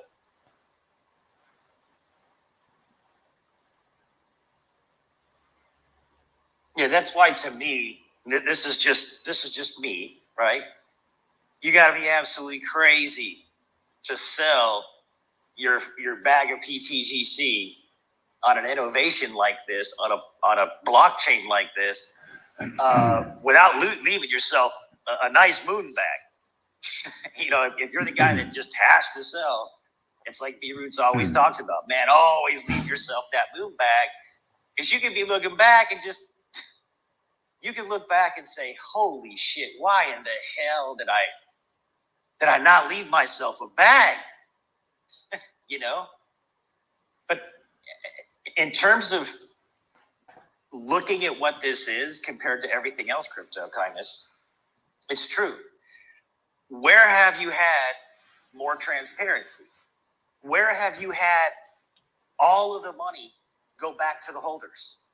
Where have you had all of the rewards not coming from inflation on a thing or some other means, but purely from 100% activity and interaction with the protocol, so that any rewards that are paid out, right, are only coming from money that's already been injected, and any rewards that have been paid out are actually being trumped by more capital coming into the system than that's actually being paid out.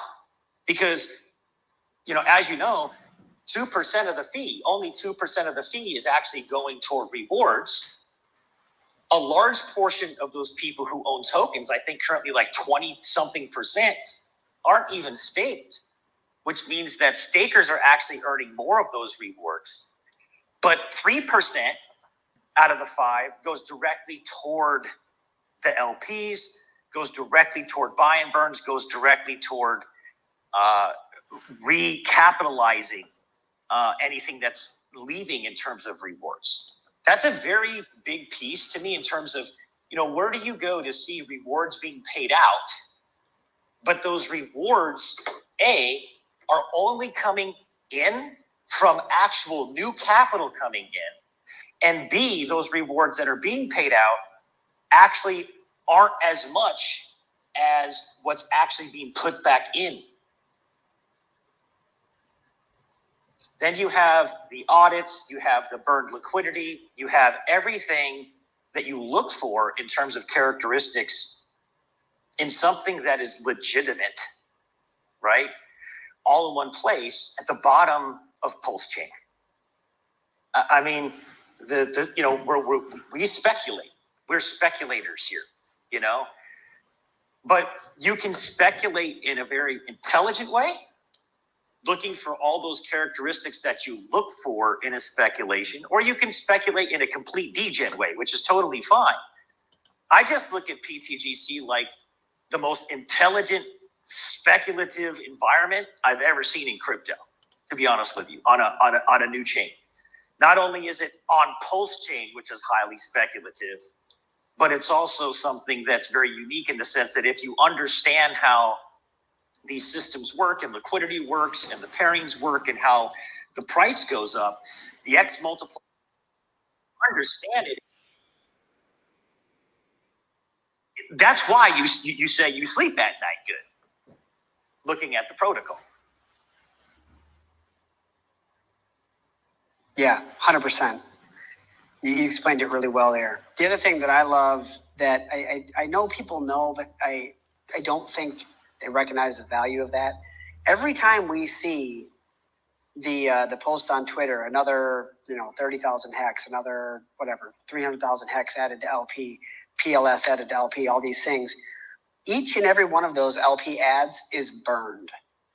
So the biggest risk in a lot of the meme coins and a lot of the trading things that happen is that the whales that hold the big liquidity pools just yank it all, and then there's nothing there for people to sell into. And every single one of the ads that's happening in the pTGC ecosystem is burned. So it's there, it's forever. There will always be, I don't want to call it a safety net, but for lack of a better term, that safety net. So, I mean, you're absolutely right. Just it's so nice to be in a crypto that I don't have to worry about a 60% price reduction or drop overnight, or the founder running away with all the liquidity, any of that type of stuff. It's fantastic. Well, and were you here when we talked about the liquidity to market cap ratio versus SHIB? Yeah, I listened. It's amazing. It's only going to get better. That's the cool thing, is it's only going to get better. So it's amazing. I'll tell people. I get people that still reach out to me a lot and say, "What's the best thing to do here? pTGC? Should I be looking for a specific number?"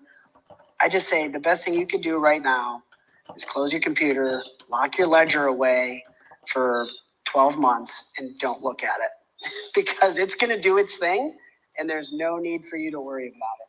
I love it. Awesome, man. And to touch on what you commented about, Mando, about, exiting with your complete bag. Saint Wolf recorded a video the other day that really impacted me. I listened to it this morning. He highlighted a guy that bought $100,000 Axion Infinity, and he sold it on a 3X. And then he watched it run up to where his bag would have been worth $70 million. So you want to have someone talk to you. I mean, I don't know if B Roots is here, but he, obviously you guys know he crushed it with Shib, right? But the one thing he didn't do is leave that moon bag. And I've learned this more from him than anybody else. Just the moon bag alone, I can't remember what it would have been valued at, but just the moon bag alone would have just been worth so much money. Like actually more than he cashed out, I think. So you can make millions and millions and millions of dollars in something, just for example, in Shib, cash out. And if you left the moon bag, the thing goes on to do so much X that the moon bag itself made you more than the entire bag you cashed out. Yep, this guy could have exited. That's insane. Yep, this guy could have exited 50% of his bag and got all of his initials plus a little profit, and then exited at one point it would have been worth $35 million. And the guy was practically, he's like, it pains. He was in a video telling this to his audience. He said he was practically in tears. Pains me. It was painful for him to tell that story. Yeah, you always want to leave a moon bag. It's like that guy, that video, that Hex video, that one guy. He's like, I sold all my Hex. Why did I sell my Hex? That's a classic video. If you're in crypto long, moon bag, but sometimes it's hard. If you hit your number, you're like, well, I guess I'm happy. Well, it goes along with that. You want to like try small amounts, like exit a small amount, leave a moon bag. And even like when you're transferring, I'm sure people have stories of when they transferred a large quantity, like they were going to send it to their exchange so they could get it into fiat. And they sent, I don't know of any examples, but I imagine it has happened. They sent their whole bag over to the exchange, and then they did something wrong and lost the whole thing.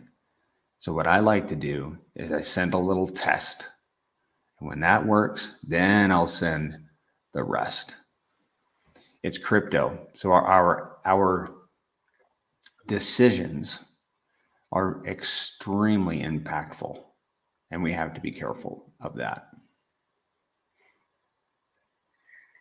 I got a quick question. Go ahead. I'm long-term, I'm just new to pTGC, bought a good chunk, and I'm trying to decide if I stake or lock, and I'm not totally sure.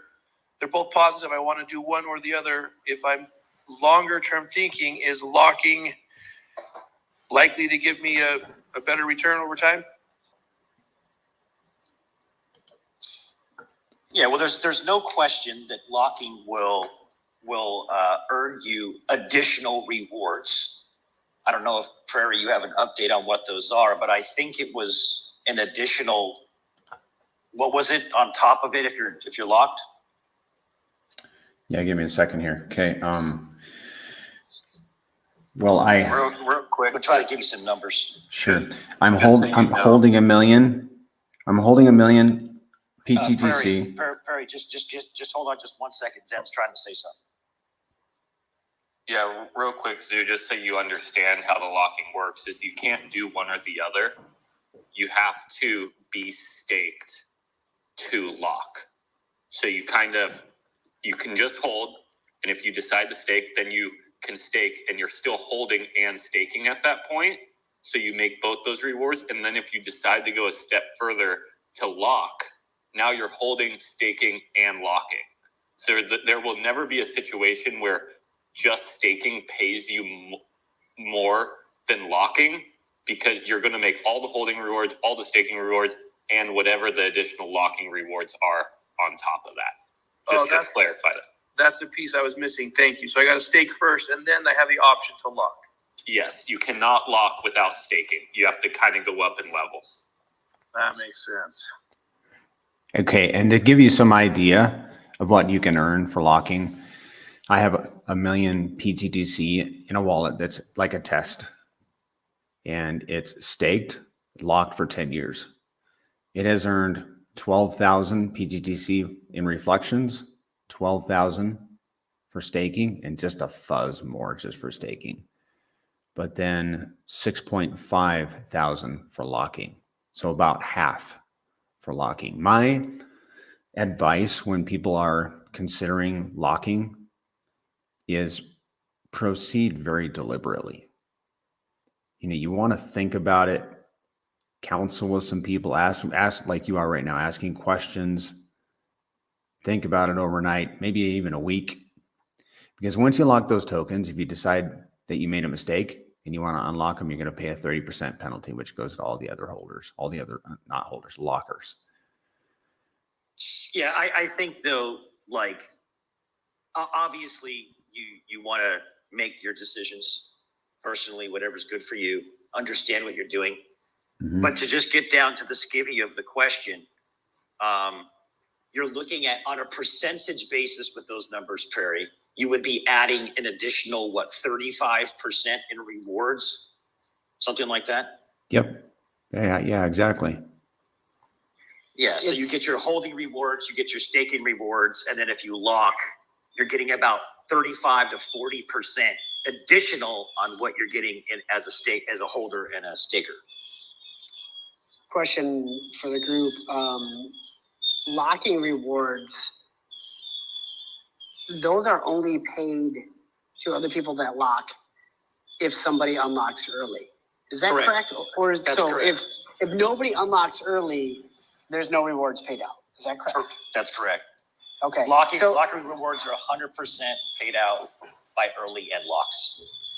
So it is kind of important to point out that that additional, whatever you said, 33%, isn't like, it's not guaranteed. So we could go a year with nobody unlocking and no rewards are paid out. Am I understanding that correct?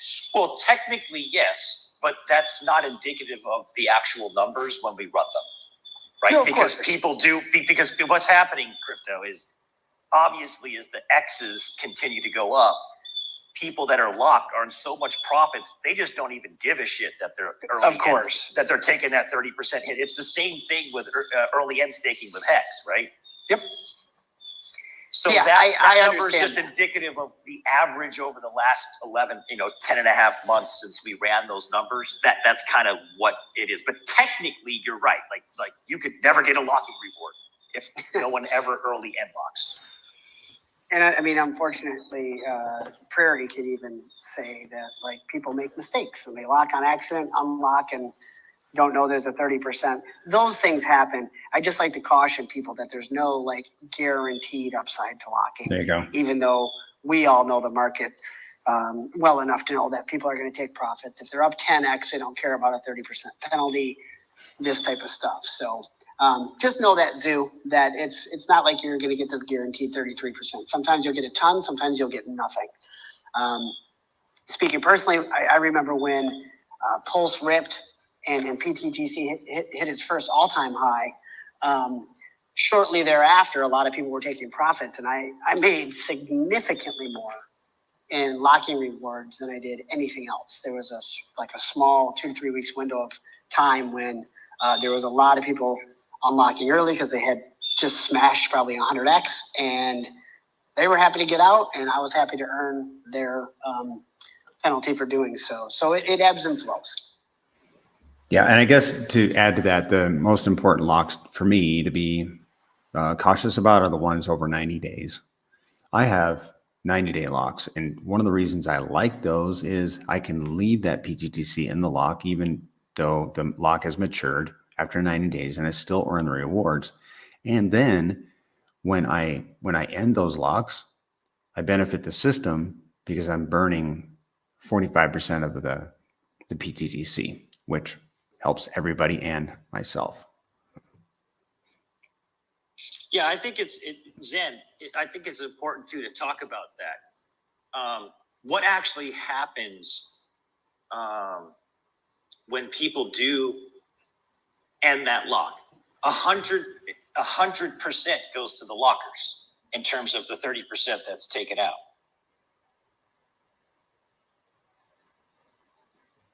Yes, that's correct. 100% goes to all the lockers based on your portion of the locking pool.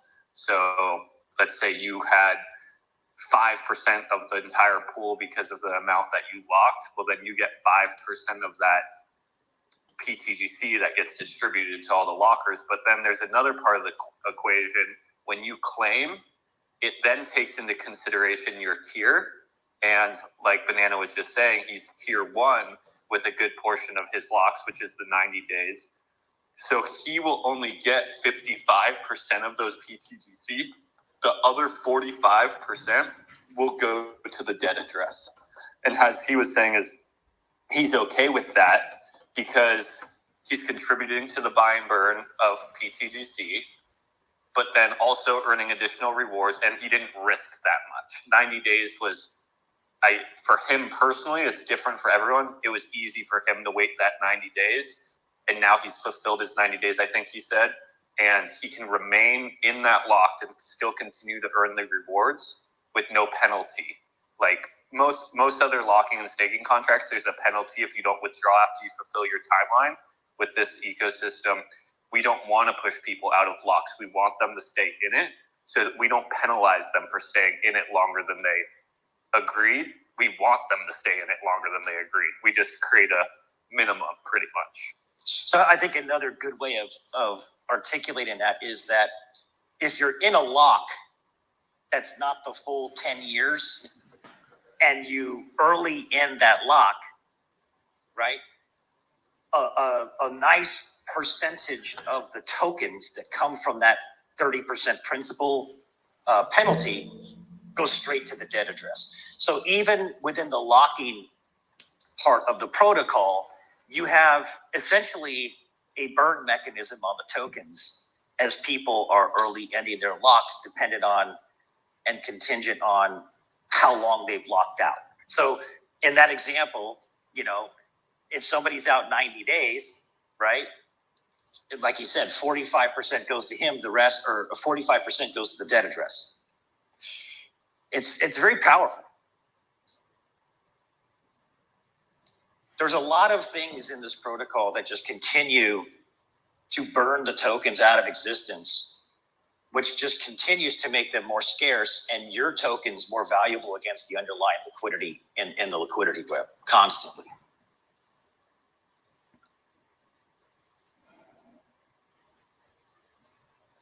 But yeah, if you've been earning locking rewards since the beginning, it's not just the rewards that you've earned. It's the 1, 2, 3, 4, 500x or whatever that you've also earned on top of them too. So, in terms of taking profits at some point, I know there's some protocols that have a loan protocol attached where you're not actually selling, you're just putting in collateral. Is that something that would be on the roadmap someday?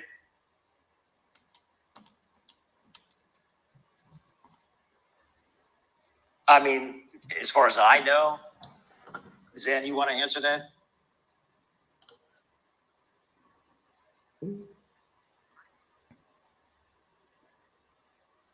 Yeah, see, the issue with that is that there's a fee, right, to engage the protocol. So that would be like trying to take your pulse with $100,000, doing a transaction, and then, taking a hit just to make the transfer on the collateral. So unless there's something built that would allow you to interact with the smart contract where you can provide liquidity as collateral and not take a hit on your principal, it just wouldn't even make any sense. There would almost need to be a new protocol, kind of like UFO is, so people could provide liquidity without taking that 5% in, 5% out hit. Yeah, but even with UFO, you're taking the hit with pTGC. Yeah, exactly. Yeah. So if you want, I guess that's true, because if you built a new protocol, the pTGC is set up so that no matter what, there's that transfer fee. So you'd have to be up pretty high to make it worth that while. But again, if you're up 10x, taking a 10% hit isn't necessarily a bad thing. But it just adds a lot of complexity. Although I'm not a builder, so what do I know?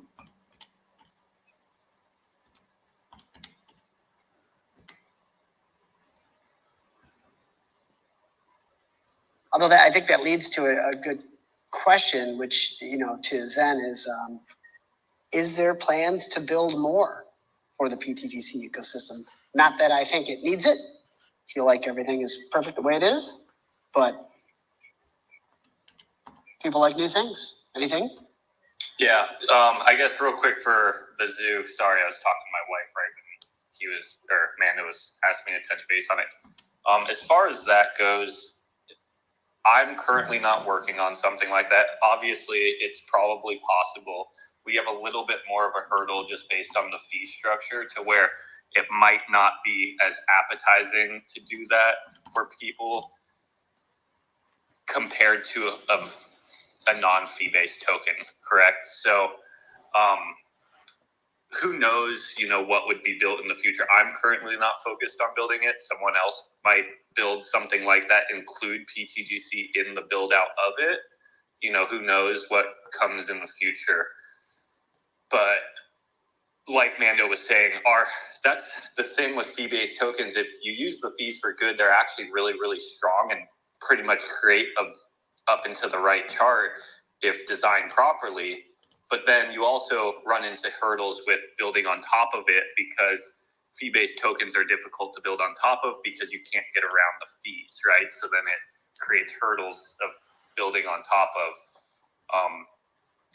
And then for Crypto Kindness, which it looks like he dropped down to a listener at least.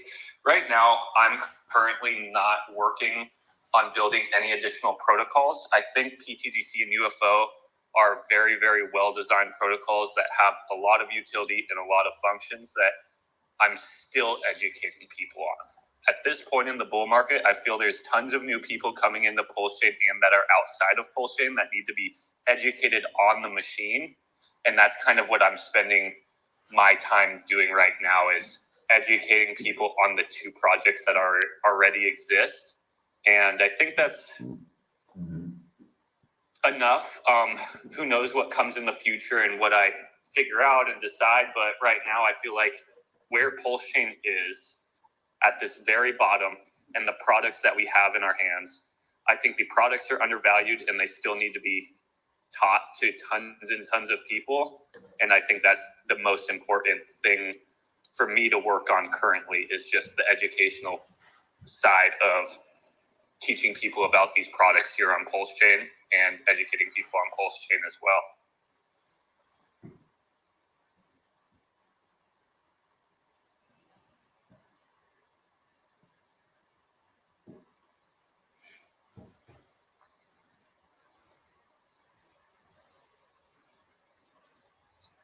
Where are we in terms of time, guys? Where are you at, Zen? Yeah, that's kind of why my wife was talking to me. I have a little bit, so like 15 minutes or so if we want to wrap it up. I see Moon King just came up. Maybe he has a couple things he wants to add to the conversation. Yeah, I see Ian in here as well. If anybody's got any questions, comments, just wants to come up and talk. We've got about 15 minutes left.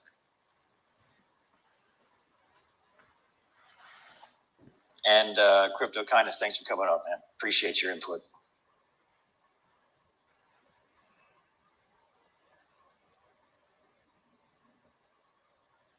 Yeah, real quick, I guess.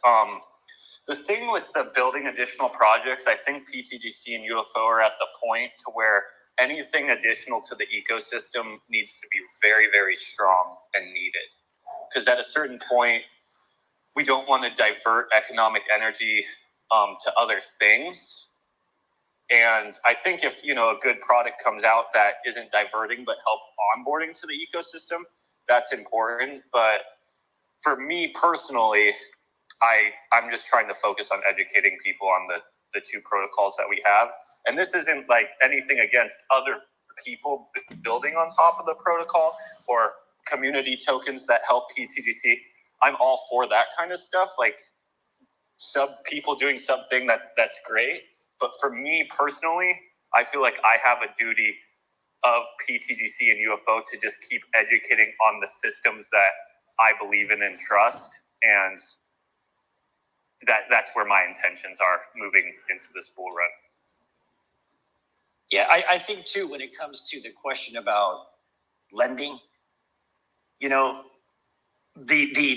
some things going on Pulse Chain that are interesting. But if you look at, Earn, and you look at liquid loans, and you look at these things, Crypto Kindness was just talking about the simplicity. Even though the protocol is complex, right? There's also a beautiful simplicity to it, right? And when you create something like a loan protocol, like a Liquidity fork, there's nothing simple about it. You've literally just created yourself a job, 24 hours a day, 7 days a week. You have to basically be your own oracle.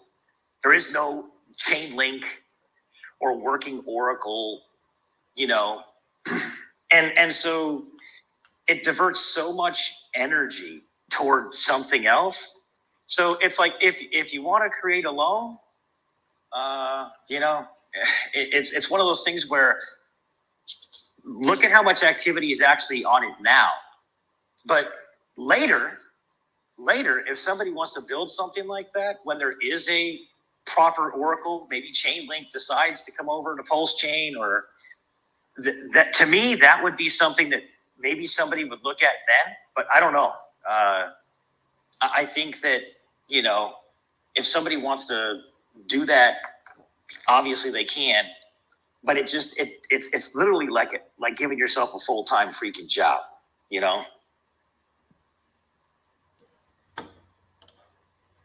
Yeah, that's 100% true. That's one thing that's really nice, about pTGC and UFO is it's literally just decentralized code on the blockchain at this point. Like me being up here is just me being up here as a community member.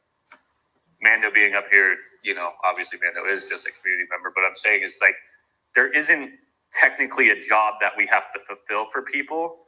It's literally just code running on the blockchain with burnt liquidity at this point. Once you go past that and you start building all these different things, DEXs, leverage platforms, like that does turn into a job. Like there's a lot of things that you need to keep up on with those kind of tools.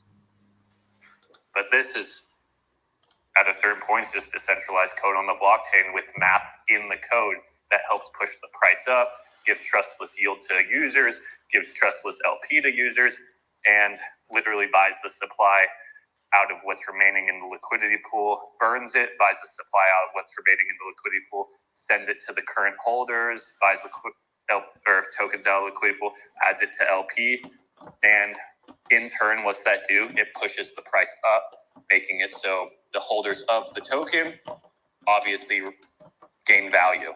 And that's, I believe, why most people here are crypto, is for the tokens that they hold to increase in value and hopefully change their lives.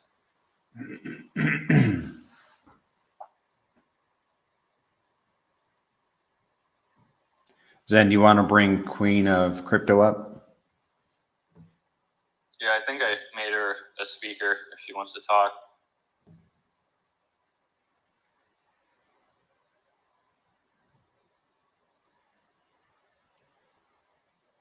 I think she had her hand raised.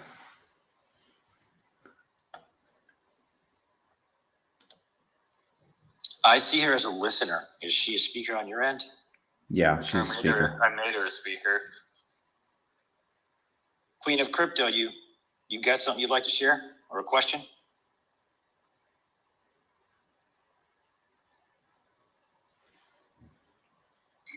Hello, I want to wish you the best for the project.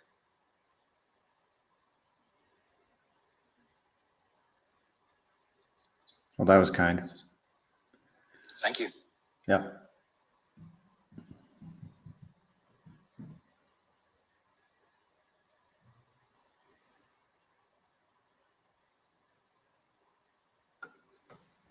Yeah, I appreciate that cleanup, crypto. If anyone else has any questions or just wants to say anything before we wrap this up, feel free to come up and, give your last questions or remarks. If not, I think we're going to be closing it down.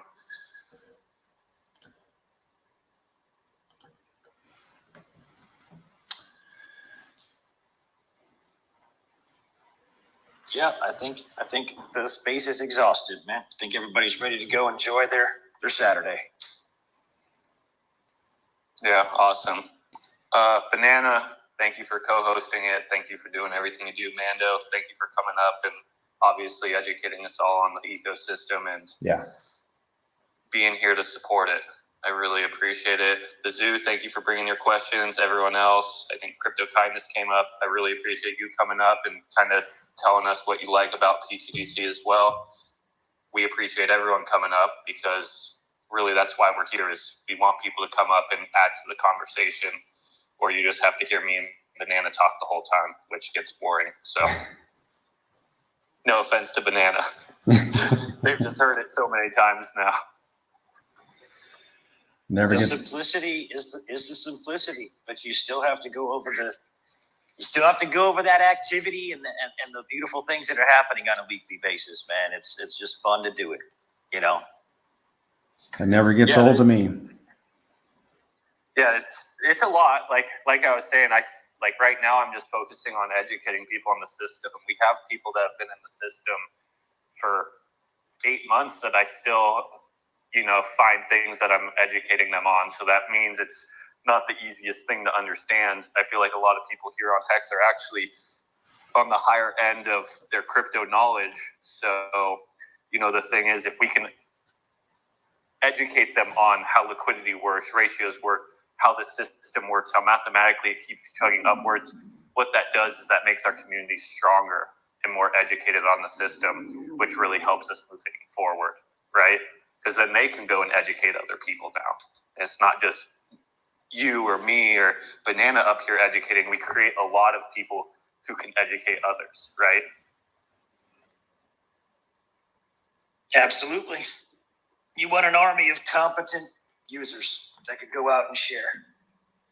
Yeah. Hey, man, I think you do a great job. I think the community does a great job.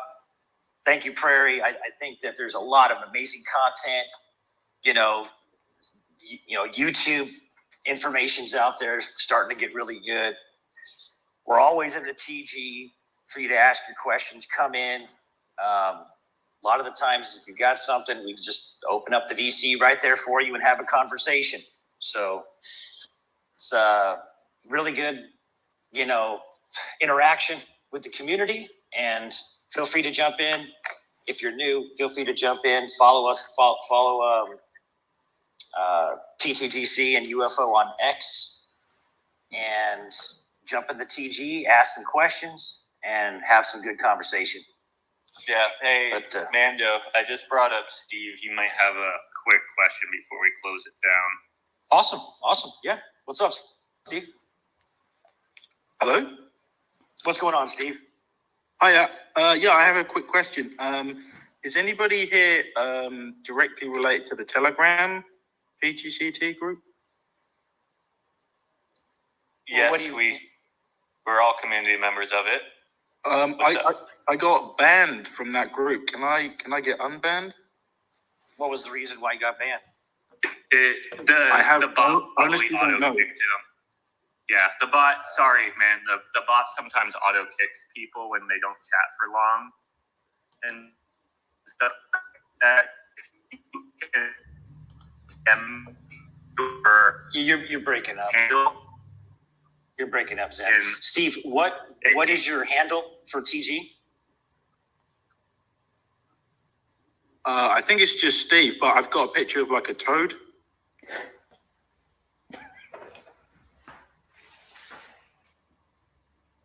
Yeah, well, if you want to send Prairie or, post TGC your handle information, we'll see if we can get it rectified for you. Yeah. Oh, on Twitter, on X. No, you said Telegram. Oh, yeah, yeah. Message me on Twitter. So, Okay, cool. Thank you. you're welcome. Yeah, thanks for coming up, Steve. Yeah, the bot we have in there to just keep it safe, it starts kicking people once in a while that aren't meant to be kicked. So if anyone listening ever gets kicked, just reach out to us and we'll get you back in there. Yeah. You kind of have to keep that stuff going because so many people attack Telegram groups and stuff like that. That's just kind of the world we live in. So.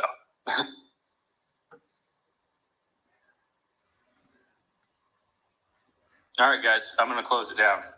Yep. Have a good day, guys. See you. Have a good weekend. See you guys.